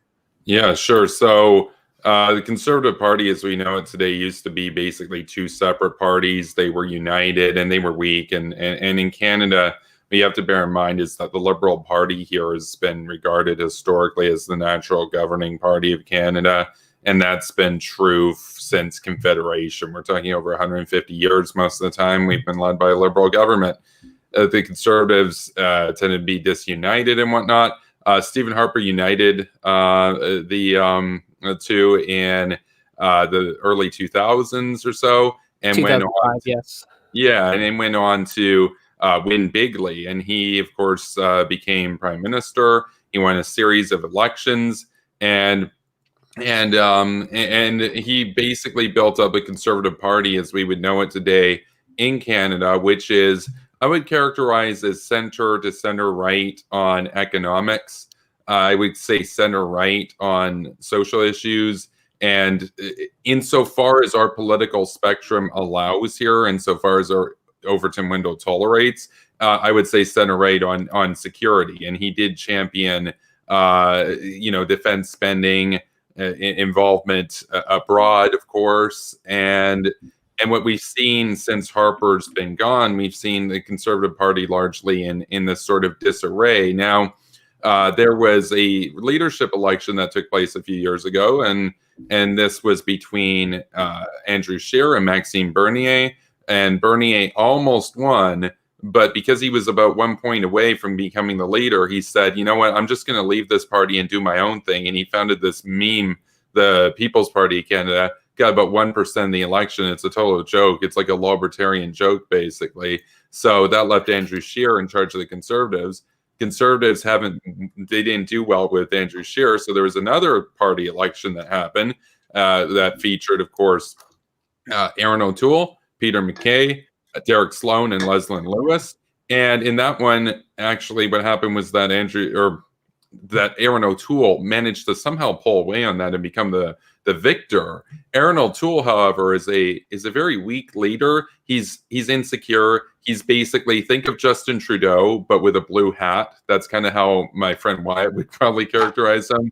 That's generally fairly accurate. There's nothing particularly noteworthy about him that sets him apart from the Liberals. He bends to their pressure on everything. He takes all of their norms at face value, and he, knowing that he's not exactly the most charismatic or strong sort of contender to go into the upcoming elections against Trudeau, he's been looking for ways to consolidate power within the party so that he can at least not have much of a challenge, and he kicked Derek Sloan out of the party. Derek Sloan, of course, the up-and-coming star of Canadian conservatism, just got kicked out of it. And you might say, well, why? How can you do that? Well, in Canada, you can get kicked out of a party pretty easily. They found that he received a $131 donation from a guy using a different name, but that guy actually is like a Nazi in Canada, but not very well known or anything. And he was using a different first name. And the thing is, Derek Sloan raised, in case you're wondering how much money he raised about $1.3 million in the leadership campaign. But they said, we got you. And it was actually a communist paper, Press Progress, that their figures, they were the ones that did the opposition research on them. And Aaron O'Toole used this communist hack job piece to expel Derek Sloan from the party. So Canadian conservatism right now, in terms of its electoral chances, I'm going to say pretty weak. It's a pretty weak party now. It's almost become kind of a meme under Aaron O'Toole, where anybody who's against what's kind of seen as this consensus where you don't really challenge Trudeau, you don't really challenge the status quo in Canada, you get kicked. Like you're the only ones that are accepted, and everybody else gets kicked out for being not politically correct or whatever. And so that's my little rant there on it. I think that the Conservative Party of Canada really has some work to do before it's going to be electorally viable in the future. I fucking love Stephen Harper, dude. Well, he should come back. Yeah, Stephen Harper was a good prime minister. But you know, the Conservative Party's been a mess ever since he was the leader. So, what do you think it would have been like had Bernier taken over? That was fun. Bernier had no chance. Okay, well, Bernier in the leadership had a chance. That's what I mean. Yeah, he would have lost. Not his People's Party. Yeah, no, he would have lost big time. Like libertarians are a joke. Like he would not have won very well. I mean, I would say this. He would have done worse than Andrew Scheer, believe it or not. He would have done worse than Andrew Scheer against Justin Trudeau. So, you know, And I mean, you think about it. When he formed his own little party, he got about 1% of the vote. If it had been reversed and Andrew Scheer formed his own party, he at least probably would have got a few percent. He probably would have done better than Bernie. That's just my view of it, at least. Okay. So where would the Canadian Conservative Party be on the general ideological spectrum in comparison to the Republican Party in the United States? Would you say maybe it's fair to say slightly left to the Republicans, but certainly to the right of the Democrats? I would say these days, way to the left of the Republicans. Like it's not even close. I mean, you've got a almost consensus in the Conservative Party now, especially with Derek Sloan getting kicked out. You've got a consensus in the Conservative Party where we're going to keep a socialist welfare system, where there's no debate on abortion. And of course, for myself, I'm actually pro-choice. But as far as conservatism, generally speaking, pretty pro-life, there's not going to be a debate around that. We're basically not really going to challenge Trudeau on oil or anything like that. And the consensus on the defense spending at this point is we're not really going to do anything. We're basically going to keep it where Trudeau's got it. On trade, we're basically going to continue what's been going on the realty scandal with China and everything and Chinese investment. We're not going to do anything about that. Like basically for the most part, the Conservative Party they're basically the liberals with blue ties. You know, that's kind of what I would characterize them as right now. So they're far to the left of the Republicans, with the exception of some in the grassroots. I mean, the grassroots of the Canadian Conservative Party is really different. Is that what Bernier basically was? Well, I know you don't like him, but would he be considered? I wouldn't call him conservative. He was a libertarian. I'm talking like people like Derek Sloan, people like Leslie Lewis. I'm talking like actual conservative people, and a lot of the grassroots of the party that actually tend to support and rally around. The only problem is they didn't really think that they had a chance of winning, so they just went for the big names like McKay and O'Toole. That essentially the establishment of the Conservative Party right now is way to the left of the Republican Party, but that the grassroots of Canada's Conservatives are pretty similar to the Republican Party. Pretty similar. So okay. So would you say they're kind of more of at this point, they're kind of boomer Connie, maybe, if that's a good way to put it? Boomer Connie without the con, kind of. You know, they're just boomers. A boomer pull? I don't know. Yeah, it's just, again, Aaron O'Toole, not a fan of him. And by the way, I'll say this. Him kicking out Derek Sloan because he's worried about him, he's not going to win. It's deeply unpopular. His approval ratings are dropping. My guess is he's going to have to step down at some point. He might even have to step down before an election. It's a mess. Like the Canadian Conservative Party has some, they need to take a break and figure out who's actually going to be the leader going forward. Because this idea where we just take hit pieces from the radical left and use them to expel members in our party, that's a big problem.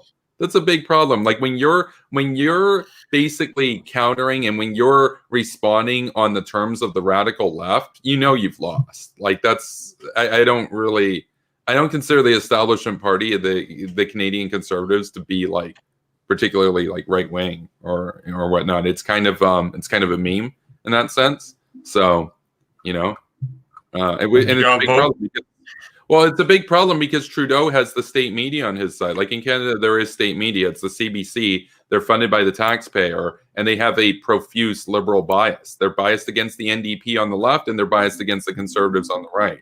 So when you're going up against the natural governing party that has the state media on their side, it's tough. Canada is still a liberal democracy, but it is a definite uphill battle for the Conservatives under the best of times. And now, I mean, Aaron O'Toole's got no shot at this point. So that's my little rant there. So okay. All right. So moving on. Hold on. Where are they? There we go. Okay. So Germany is interesting in that they don't like sort of the classical liberalism, at least like economic liberalism, that sort of thing.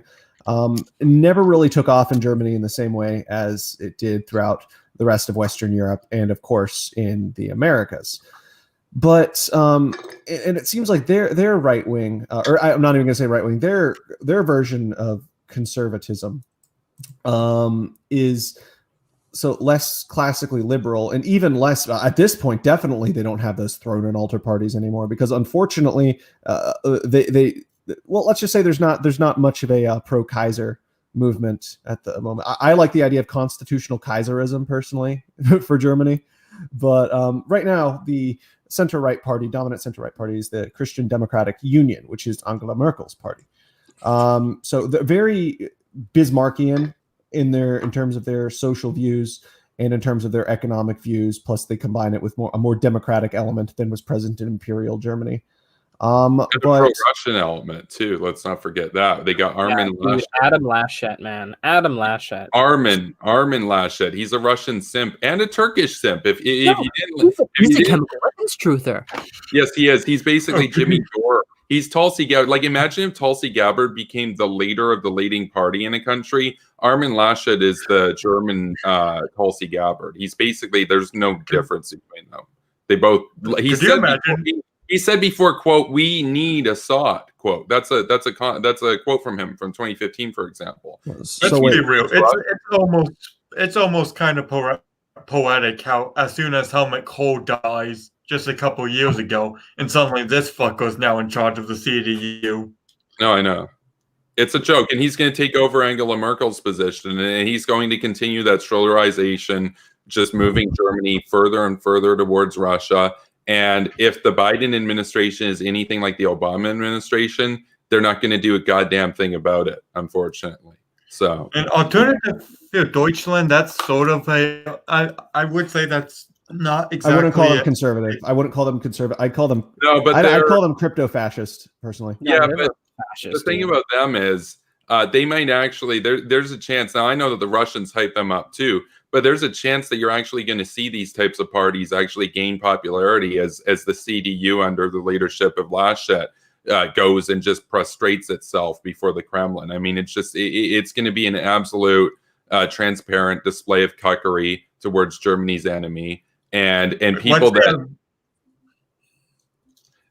that can brand themselves as nationalists in Germany are going to have an advantage because the CDU is a fucking joke. So, that's my view of it. So the AFD. Which one's what's the liberal one? I forget.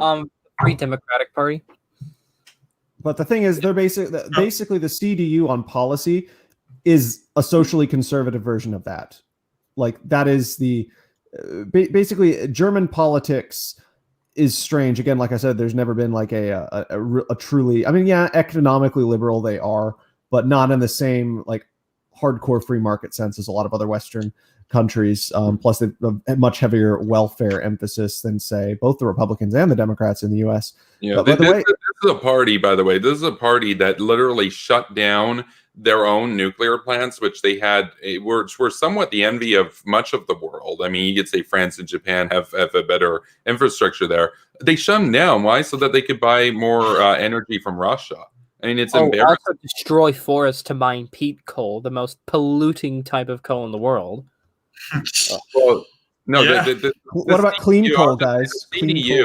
The CDU might as well just be called the RDU. I mean, they're the Russian party at this point, and they have been for a long time. They were even before Merkel. I mean, their new leader Laschet is a Merkelite. I mean, he's basically her prodigy. He's going to continue her legacy. The guy hangs out with, and there are pictures of him, for example, hanging out with the Grey Wolves. Now, they are Turkish terrorists that will just straight up go and shoot guys giving speeches. Like, you can watch on YouTube. There's a video of a politician, a Grey Wolf guy, goes right up to him and shoots him in the head, and he falls down dead on the stage. Like, Turkey. By the way, I've debated with people within the hot community, some that are no longer in our community, that have defended Turkey and everything. I regard Turkey as an enemy of the West, and obviously Russia's an enemy of the West. The CDU is probably one of the most anti-Western parties in existence right now. Like, basically, imagine what you've got going on. Become a bit more nationalist. What's going on in Poland right now, and think of the opposite of it. That's the CDU. Yeah, like, it's for Russia. Hopefully, the SPD is a candidate that is pro-West, because, like, if I was in Germany, like, if the SPD has like a pro-Western foreign policy, I'd vote for them just based on that, even if their economics is shit. Or even the Free Democratic Party, the FDP. The thing is, the sad No thing though classical is that in the general sense, though, I would say, and I know it's kind of sad, but the CDU is really the only viable party in Germany at Yeah, that's the why moment. Germany's a joke. Like, let's Yeah. be real. Can we all just agree that the German project is basically a joke? Like at this point, hashtag Balkanized Germany. Am I right? I mean, like I said, I mean, as somebody whose family is Bavarian, traditional, like Bavarian Catholic, and I know that the concept of the Kaiser is originally Prussian, and same with the whole Bismarckian idea.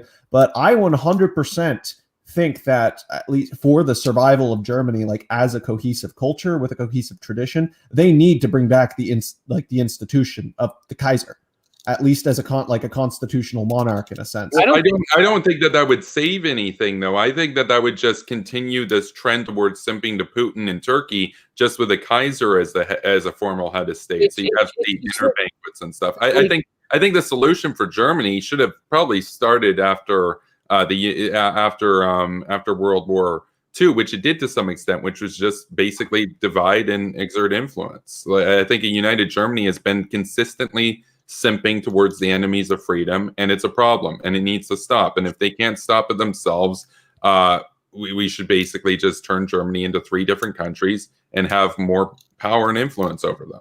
So, okay. So moving on then from the CDU, you have, hold on. All right, so.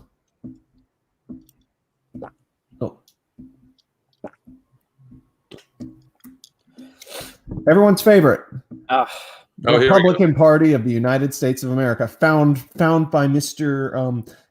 Abraham Lincoln, the founding conservative himself. I want to call him a conservative, but they like to think I thought it was John. Wasn't it actually John Fremont who founded the Republican Party? No, it was Abraham Lincoln. Shut up. It started as a Republican Party. Started as a single issue anti-slavery party, and then grew and But for a while, it would have been considered on the left of American politics up until. But I think what we need to also remember is that up until probably the 60s and 70s, even the Republican Party and the Democratic Party, like the American party system, was not even so much strictly divided between right and left, because you had left-wing and right-wing elements in both parties as well. Yeah, dude, Lafayette was a socialist. Let's not forget that.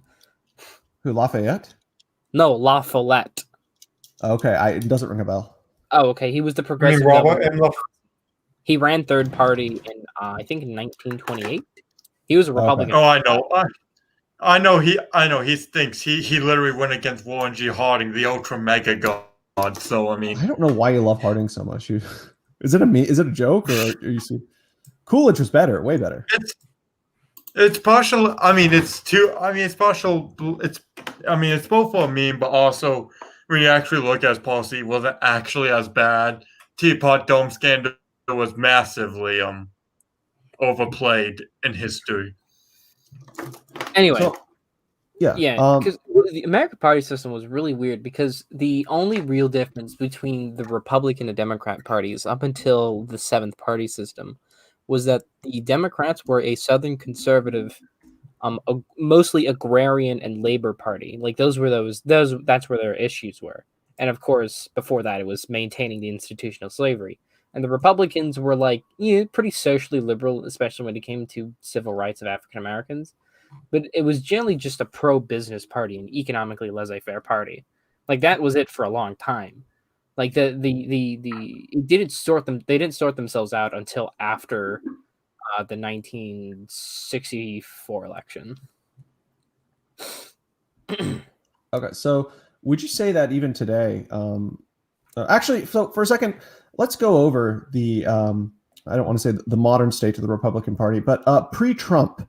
So pre-Donald, I would say the Republican Party really started, in a sense, to factionalize. I mean, of course, there were always factions, but really started to factionalize following the presidency of George W. Bush. And you really started to see that with the rise of the Tea Party movement. So what I said is before Donald Trump, like from maybe about, especially during Obama's second term, I would say the term Republican Party was just a moniker that referred to a bunch of smaller unofficial sub-parties that all hated each other, ideologically disagreed with each other, and had in common only the fact that they all claimed to be conservative, quote unquote, to some kind of vague, varying degree. Like you had the neoconservative wing, and also sort of the not even just the neoconservative wing, but also just the sort of traditional hawkish type. So like that would include like Lindsey Graham, for instance, in there too. Even Ted Cruz I'd lump in there as well. And then you had the sort of libertarian-ish types, was the Rand Pauls, the even Jeff Flake I would put in that camp to an extent. Thomas Massey, Justin Amash. I hate Thomas Massey. Oh my God. I know you hate Thomas Massey, but let us continue. Yeah, Massey's a clown ball. I actually like Massey. Disgrace. But anyway, I think he is. I think he objectively is the, like, in terms of the stuff he says, the probably the funniest person in Congress. But anyway, so moving on. You should get a comedy show and leave the politics for the big kids. But also, fun fact: Massey invented the touchscreen, or he was on the team that helped invent the touchscreen. He was an engineer at he graduated from MIT. He's a smart guy, but either way. So then you had like what I would call like the business wing, sort of left over from the Rockefeller type Republicans. So that would be your Mitt Romneys, that would be your John Kasichs, who else? Like Michael Bloomberg, who pretends to be a Democrat now, but yeah. So those types, and then you have the social conservatives, so like the Mike Pences. And of course, you see overlap on like stuff like economics and stuff. Like you'd have some of the libertarian types and some of the social conservatives, and even some of the neocon-y. I don't want to say neocon necessarily, but neocon adjacent people like Ted Cruz. Some overlap in some of these areas, but more or less, a lot of these factions just completely. There's so much infighting between them, and in a sense, I think. They were about to go the way of the Whigs until Donald Trump just came in and took over. Because the funny thing is, so what is really interesting is back in 2016, I think it was the major donor, pretty much everyone on that stage except for Donald Trump and Rand Paul had Koch money that were being donated to by the Koch brothers. The Kochs thought they had it in the bag this time, and then Donald Trump just comes and bulldozes his way in and just cucks them. And now, like the Kochs have like absolutely no power in Republican politics anymore. And now we are living with the consequences. But yeah, so yeah, would you even consider at this? Would you even consider at this? Oh, Jeb, yeah, you better clap. Oh, have you seen that meme where Jeb Bush was crowned Roman emperor? It was hilarious. Oh yeah. Yeah, it's like Eastern Roman Emperor. Oh, never mind, it's not important. But would you say that the Republican Party is primaries, and I will shoot anyone who disagrees? You voted for Jeb in the primaries? No, I said John Kasich. Oh, I voted for Kasich in the primaries too. I was 14 in 2016. All right. Yeah. Oh, that's right. Anyway, so yeah, but I did vote for Kasich in the primaries. I actually thought it was a terrible. So after Cruz dropped out, I was like kind of stoked because I was like, okay, it's only Kasich and Trump. Kasich, I mean, if this were 10 years ago, Kasich would have easily gotten the nomination. But then Kasich dropped out immediately after that. And I was like, why is he dropping out? Like, he could easily, if he keeps fighting, he could get the nomination. I have no idea why he dropped out like 12 hours after Ted Cruz. I think he still could have had a shot at getting the nomination, and the Republican Party wouldn't have been Trumpified, at least to the same degree that it is now. But in a sense, I think Trump did, quote unquote, save the Republican Party from falling apart, because he came and just kind of held it together in a strongman sense. At least that's crazy. Him getting those 4 years hurt the Republican Party. I'm not saying he saved it, because I don't think it has much of a future. When I say quote unquote saved it, he at least briefly gave it some kind of an identity and unified it in a very, very dumb way, but he unified it nonetheless. He would have won bigger than Donald Trump. He would have won Nevada, bro. Like, no, we're not talking about Kasich anymore. No. This idea that the Republican Party is like almost dead or whatever, it's like the Republican Party got 74 million votes from Trump. And guess what? If Jeb Bush had been running, they also probably would have got about 75, 76 million votes. Like, would I say that Joe Biden would have won still, or would he have lost? We don't know. But I mean, come on, the guys who voted for Trump, most of them also voted for George W. Bush. Some of them voted for Ronald Reagan. And a lot of them are going to be voting for Nikki Haley in 4 years. So it's the only people I would probably say didn't would probably be like there were all those people in like rural Rust Belt who didn't vote Romney and McCain. Like you have I'm trying to think of the Sunbelt counties and weird rural working class areas in the Rust Belt. Those type of areas probably. They might have voted for Biden. They would have never voted for Clinton though. Like this idea that only Trump, he's the one who saved the Republican Party. It's like now because he saved them. I think he held them together briefly. The Republican Party has to take a 4-year reset period just to get back to be viable again. I mean, he did numerous damage to the Republican Party. He never cared about the party, by the way. And if he thought he could run, or if he thought he could run and win as a Democrat, he would have done it. He would have done it. He gave more money to Democrats throughout his career. He gave money to Hillary Clinton. He donated to Chuck Schumer as recent as 2015, which is when he announced his presidency or his candidacy. I'm just saying, John Kasich would have won. We would have gone to Mars by now. We'd have been such an advanced society. Well, yeah, Kasich versus Clinton election is one that, no matter what happens, you're generally going to have a pretty strong commitment to security. Whereas with this, I mean, Donald Trump was a joke. I mean, destroyed our life. You see it right now where, what did his presidency end with? It ended with his supporters storming the Capitol, chanting to hang the vice president after they erected a 20-foot high gallows outside the Capitol building. Also, Trump is a fucking disgrace. And I mean, the damage that he did to the Republican Party is so bad that it would have been better had the Republicans just not even contended 2016 and just sat out and ran again in 2020 than have him win in 2016 and have all these years of damage. Have completely bungled the pandemic response. Just saying. Yeah. Well, now let's be clear, though. Hillary Clinton probably would have closed the borders later than Trump did. So when people try to attack Trump from the right on the pandemic, it's like, but you guys are the open borders people. You guys probably would have kept it open later.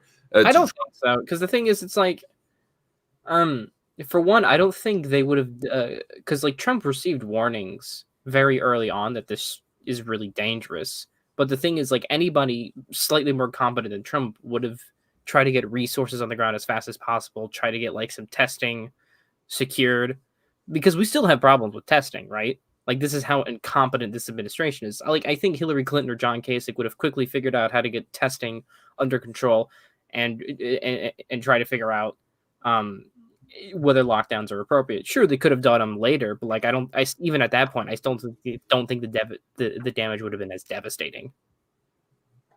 Okay, but would you guys say that the conservative or the Republican Party is even conservative in the sense that, because I would say so? Yeah, you might have these conservative policies that people in the modern Republican Party, specifically the post-Trump Republican Party, claim to believe in. Yet, in terms of their temperament, they almost have that sort of "let's tear down the institutions" kind of vibe, as opposed to does that make sense? So by that metric, they wouldn't really be conservative. Not necessarily, because they regard what's happened to a lot of American institutions as they've been infiltrated. I would regard a lot of the Republican stance on, say, education or education in general as acting to try to preserve what it used to be and get back to a place they tend to advocate more for school choice. And actually that is I'm not a Republican, but I think that is probably the best. I mean, because I personally think that school choice, that is the civil rights issue of our time, in my opinion. They as well oppose the hegemony of Marxism in higher academia, for example. So, there's a lot. Well, it would have to say that we won't know what the Republican Party will really be until like 2022 when they actually start putting out their candidates in the midterms. Yeah. Okay, yeah. But again, we'll start with Grayson, and you can give your reason why or why not. But would you say the modern iteration of the Republican Party is conservative? Well, it depends what you mean by conservative. I mean, you can't really. It's not really a decisive answer. Okay, I mean, okay. We'll do it by we'll do it by two metrics here, and you can answer it for both. Number one, the traditional Burkean sense. So preservation of the institutions, slow, gradual reform. That's number one. And then number two, with regards to, let's say sort of the liberal conservatism. So like Alkazaiism or even to a point, Castleism, sort of. Or Reaganism. Let's just say Reaganism, like traditional Reagan style conservative. So in one hand, we're doing ideological. On another hand, we're doing epistemological. Ideological, you could definitely make the point for and against it. I don't think that there's actually if you really boil it down to it, there's no real actual Burkean conservative party that actually exists. It's just some factions and some parties might be Burkean. So I would say majority of the Republican Party is not what you'd call Burkean. Now, as for the second question, I don't think the Republican Party will ever go to the Alkazai Republicans, which I personally think that's a good one. Alkazai, fight me if you want to, but I think it could go to the Castle conservatives if like depending on who becomes the face of the party. Like the nominee of 2024 basically determines what the political ideology of the party is for the next for like the 20s. So we'd have to wait and see where it goes to actually label it, because right now it's sort of in the transition period. Okay. So now Alkazai. So would you consider the modern Republican Party or the contemporary Republican Party conservative, both in number one, the traditional Burkean sense, and in number two, the traditional like Reagan establishment ideological sense? No to both, because for one, Trump tried to undermine our elections, and his supporters tried to storm the Capitol to uproot an election. So no, like he's actively destroying American institutions. Number two, they don't have an ideology. Oh, totally not. Yeah. So I don't think they're conservative. They just don't have an ideology. Like they even when they're in power, they govern like an opposition party. Yeah, exactly. Like so it's like what is it about them that makes them conservative? That almost goes back to what Altreamer was talking about the other night, about how he basically sees in a lot of ways, at least the Republican establishment, as kind of an outer party, and the Democratic Party as the inner party, and more or less the fringes of what you're actually allowed to believe in sort of the range of allowable opinions would be mainstream Charlie Kirk, Ben Shapiro, Boomer Khanism, in a sense. Mm-hmm. But Kevin, what would you have to say to both? Yeah, so can you just repeat the questions just so that I'm clear on what to answer? So, the contemporary Republican Party, post 2016, or you can even extend it into post George W. Bush. But would you? So what and why or why not, if this is the case, to both? But would you consider it like a legitimately conservative party? Both in the ideological, traditional, like Ronald Reagan sense, and also, so this would be a separate metric, by the traditional Burkean preserve the institutions / reform slowly over time sense. Yeah. So the first one, I'd say under Trump, no, not really, but that Trump was, a personality cult of sorts, and that the Republican Party will go back to getting a more natural, longer term sort of steady state going forward. I would say in regards to the Burkean sort of sense, to some extent, yes, but that there's this consensus by and large in the Republican Party that sees the institutions as so corrupt and rotten that they need to be either substantially reformed or reborn in order to get back to where they were before. And so that's another different sort of approach to it. I would say as well, just to kind of close here, I would say going forward, if you want a Republican Party that can win big and kind of reverse the trend that Trump set in motion, you've basically got to do what myself and one of my great supporters and patrons, Net7, has been advocating for, which is that we need to take the economic nationalism and protectionism of general sort of people that align with Trump, and we need to combine a protectionist economic stance with a neoconservative foreign policy persuasion. That's how you'll strengthen the U.S. That coalition there, if we could get that to happen, would basically have the best chance of repeating what Ronald Reagan did in the 1980s of actually generating unity and strength and pushing back, if not outright neutralizing the enemies of America. So we're gonna end with a couple fun ones, just kind of to close out on a lighter note.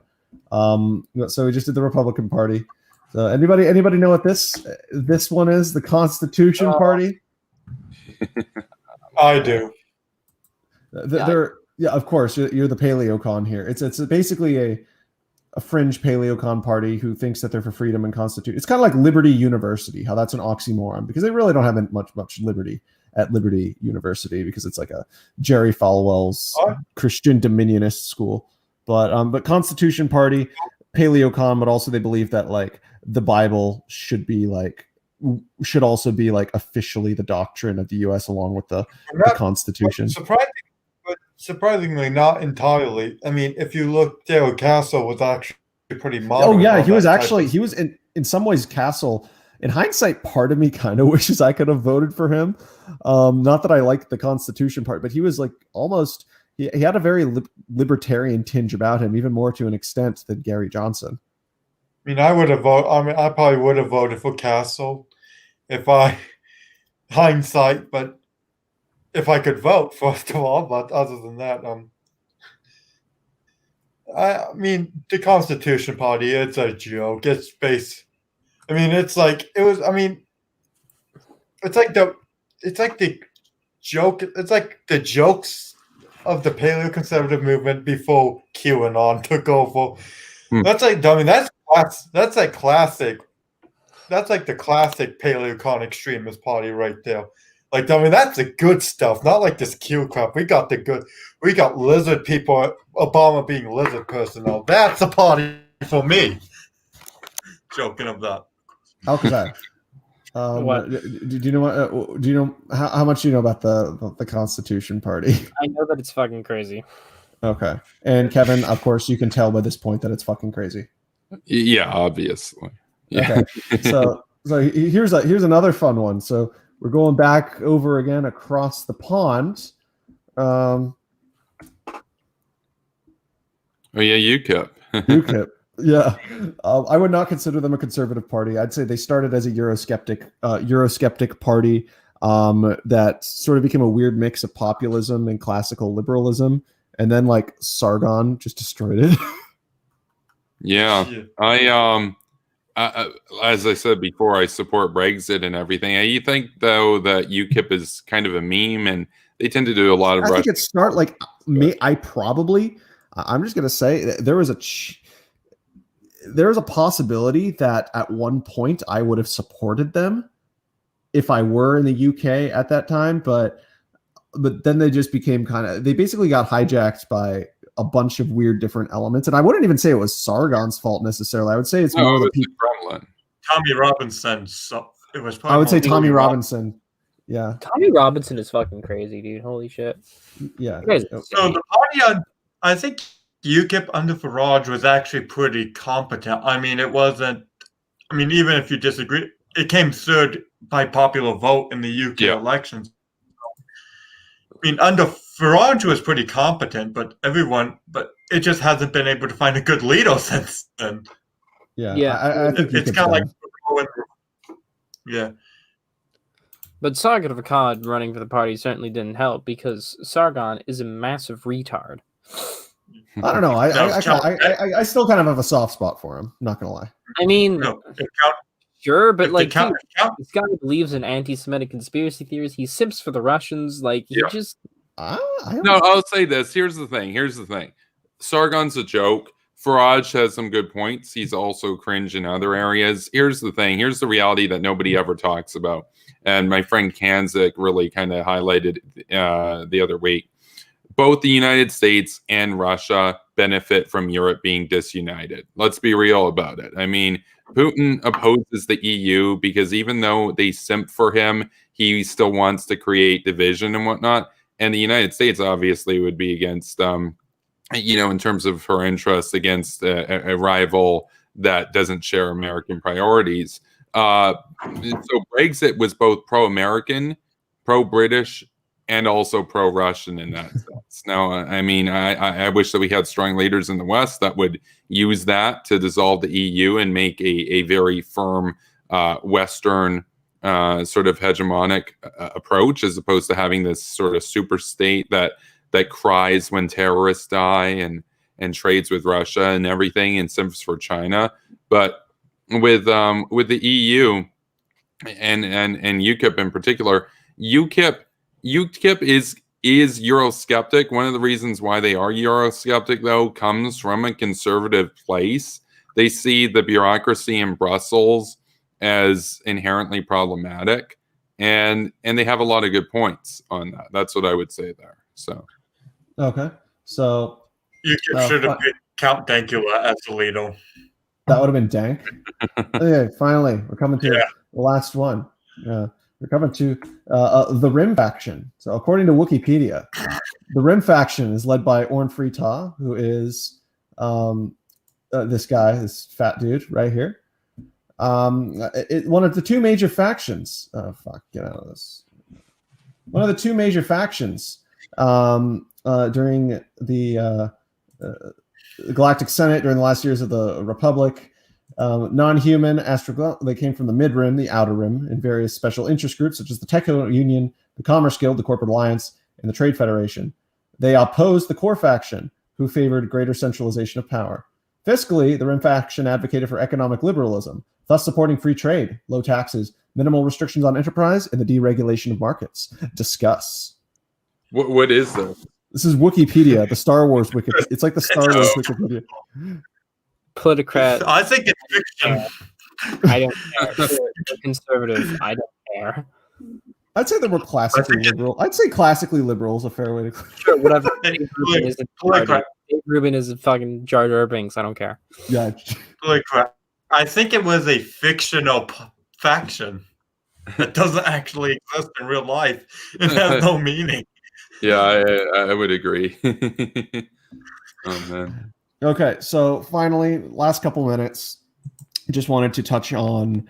I originally wanted to do "What have we learned today" section, but I mean, let's not. I mean, really, I would have liked to have Outremer here for that, but really, there's really no point in doing that. But I wanted to end by talking about what do you think the future of conservatism is going to look like? I would have loved to have Outremer to hear his pessimistic take on it. But, pardon? I don't know. I mean, it's whatever. I mean, the just conservatism as it is right now, just doing whatever the left hates. I mean, it's going to be dead for quite a while, considering Trump was just god awful. Here's what's going to happen in 2023. Warren G. Harding is going to rise back from the dead, and it's going to take over the Republican Party and lead it to a century of prosperity with Jeb Bush as his vice president. Oh man. So basically, what I'm asking, what do you think the future of conservatism will be? I mean, do you think it will persist in its current form? Will it even persist at all? What new variants will emerge, and where will Cthulhu swim to next? Cthulhu will swim. It's going to persist. I'm sorry, Grayson. No, it's repeat going to persist, and elaborate. Okay, it's going to persist, but it may not. But I don't know what's going to be persisting. Every faction is going to persist for dominance over the future of the Republican Party. You're going to have your QAnoners, you're going to have your neocons, you're going to have your respectable paleocons, you're going to have your flipcons, you're going to have your all the cons are going to come together. And like they're going to keep on fighting, and eventually someone is going to win, but we don't know who's going to win. What about Trumpism? Do you think Trumpism is here to stay? I hate that term. But it's already gone. well, are you sure? Yeah, Donald Trump maybe, but what about those ideas? I mean, it might come back. It might come back in a few years, wearing a suit and basically wearing a white shirt. They want a winner. They want a winner. Trumpism is not a winning and viable movement. It's not sustainable in the long run. They want a winner. They saw him as a winner. He lost, so now they're going to get somebody else. So they're basically just winists at this point. Everybody wants somebody who can win, but the Republican Party prioritizes winning, and that's how they're so successful at getting coalitions together, right? So here's the real how do you define Trumpism? Because is it just like maybe a better way to put it would be right-wing populism in the general sense, not necessarily the cult of personality around Trump, but at least some of the ideas that he technically ran, even though I know he didn't believe in anything necessarily, but just sort of because he didn't believe in those ideas, but the stuff he shouted riled up like a base that do legitimately support those ideas. Well, half of them do, the other half of them just blindly followed him.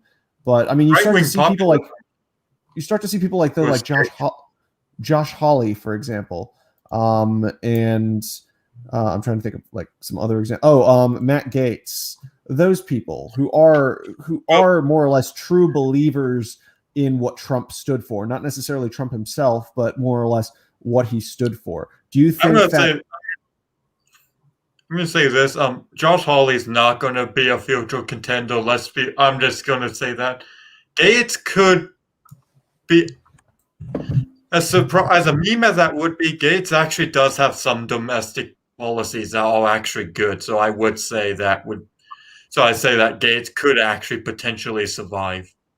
So now that I kind of lost track of the time here. So I think I'm going to bring us to a close right now. We'll do closing statements here in a moment. So because I know Mr. Castley, he has his show. I got a stream, and I've also got a video premiering later that I've got to film. Yeah. So what we'll do is, we're not going to have a part 3 of this. I mean, this is pretty much done and over. This sort of 2-parter stream, I guess. But another point, and I'm going to want to have all you guys on it eventually, but a sort of stream specifically focusing on the future of conservatism. I feel like that deserves a stream like all on its own. But either way, we're going to move to closing statements, starting with Grayson, just reflecting on the past 2 streams, the topic itself, what you think you got out of it, what you've learned, and just your general thoughts in general on both the topic and on the stream itself. And I mean, not just tonight's, but also the one from Saturday. Well, I think that conservatism will definitely need to go. We'll probably have to be united if we're ever going to just stop the powerhouse that is the center-left of American politics. But the issue is getting every conservative to unite it's going to be impractical. So we're going to, without people having to make concessions. So I think ultimately, if no one can make concessions, then it will fail. So what I learned here, though, is that that may not be entirely without. It can happen depending on who concedes what. Like maybe paleocons concede the foreign policy, neocons concede some of like the I guess some of the social policy. I don't know what social policies, but I guess it can't. I just wanted to say real quick. That's actually I don't know when it's going to be. It's probably going to be sometime within the next few weeks. But Outstreamer and Kevin Castley, they're interested in continuing on a sort of neo-reaction or neoconservative dialogue, just hypothetically to see if potentially there could be a future strand of conservatism in which people like Outremer control the domestic policy. And then I might butt in there too and sort of represent the Austrian school of economics, sort of libertarianish economic side of things. Maybe see if there could be a fusion between, hypothetically speaking, Outremer, Castley's foreign policy ideas, and sort of Austrian economics. Specifically, though, I want to focus between Castley and Outremer, but that's definitely something that's going to be the future. I'll say this. I'm I think going to say this. Oh yeah, just let him finish, and then we'll move to your guys' thoughts too. Just one more thing. Paleoconservatism is when you stand for Warren G. Harding. Hard on for Harding? Yes. All right, Mr. Castley. Okay. All right, so thoughts on both just closing thoughts on the general subjects, as well as thoughts on how you think these streams went and how productive you think we were in discerning conservatism. Yeah, I would say altogether, I thought it was interesting. It was, a pretty deep dive into a lot of different strains of conservative thought. I would say in terms of advice for, how the streams went and everything, I would say, especially with big panels, anything above like 3 people, it gets hard to maintain order and everything. I'd say, in future, I would recommend, and this is something that I have trouble doing too, just having a more ordered approach to letting people kind of give their statements in order and whatnot. So it's not like a complete sort of, everybody talking over each other. That's the only sort of advice that I would give there for future streams. I would say in terms of the productiveness of it, I think that there are some areas of common ground that we can have. I think that and this is my view, I think that there's much more room for neocons and paleocons to come together than there is for more libertarian type people, because like as Net7 and I would both kind of agree, we want to move the sort of neocon side of things in a more protectionist direction, and that's an area that the more paleocon side can kind of have some common ground with, which is it's obviously against like Austrian economics and that kind of stuff. The real sort of trade-off then is they get domestic social policy, we get foreign policy, that kind of thing. As far as economics is concerned, I'm a bit different apart from the sort of historical trajectory of neocons in that respect. I mean, it's mostly a foreign policy persuasion, but I'm for mostly free markets. With a big caveat, which is that I'm a wealth capitalist. I don't believe in debt, for example. I want to abolish debt at all levels of society. I think that it's led us down a really dark and problematic course of history that we didn't have to go down. But that we have a protectionistic stance towards international trade. We keep all heavy manufacturing. We keep all military production. We keep all medicine production entirely domestic, and in that sense, I would like to see that to be a future direction of just conservatism at large, and as well as a very strong national security component, and a very strong sort of commitment to domestic security as well. Upholding the institutions of the police, upholding the National Security Agency, the CIA in the United States, that kind of stuff. I think that's something that conservatives in general, historically speaking as well, all generally regarded as a core tenet, was an understanding that the state is not just sort of this lesser evil or whatnot. It's that the state is paramount, and then anarchy is not good, and that goes all the way back to people like Hobbes and earlier, and that there's an emphasis that if we lose our sovereignty, our national security and everything, it really doesn't matter what your domestic stance is. It doesn't even matter what your economics is, because you're just going to be a slave to the enemy if you're lucky enough to not just be straight up shot when they take over and colonize you. So that's my approach to it. So, and finally, my unofficial co-host, Alkazai. What are your closing thoughts on just the broader subject of which the past two streams we have covered, and then also how you think the streams went in terms of how productive the conversation was, and more or less the conclusions we've come to with regards to dissecting the notion of conservatism. Conservatism is when Don't please no not again. Be serious this time, Alcazar. Serious this time. I think it's too broad to define what conservatism is.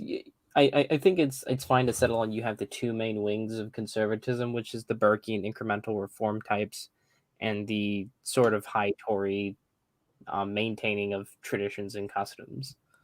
I think most conservatives fall within those two strands. I think that's safe to say. I think the streams went well. They're just I think they're a little too long. Yeah. I am gonna have to head out, by the way, just so everybody. Yeah, no, we're done. We're done anyway. Thank you, everybody. Now, though, so yeah, you can come and check out my stream on my channel. So yeah, everybody, I'll be sure to post a link to Mr. Castley's channel in the show notes below, in case you want to go check him out.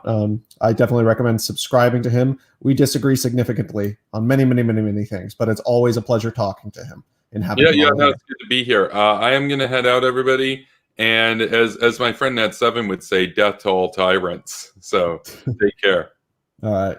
Bye. All right, everybody. For all you guys left here, we are also done. For viewers, thank you so much for tuning in, watching. I hope you enjoyed this discussion as much as we enjoyed discussing it. But yeah, thank you for tuning in, and we will see you next time. Farewell, my friends.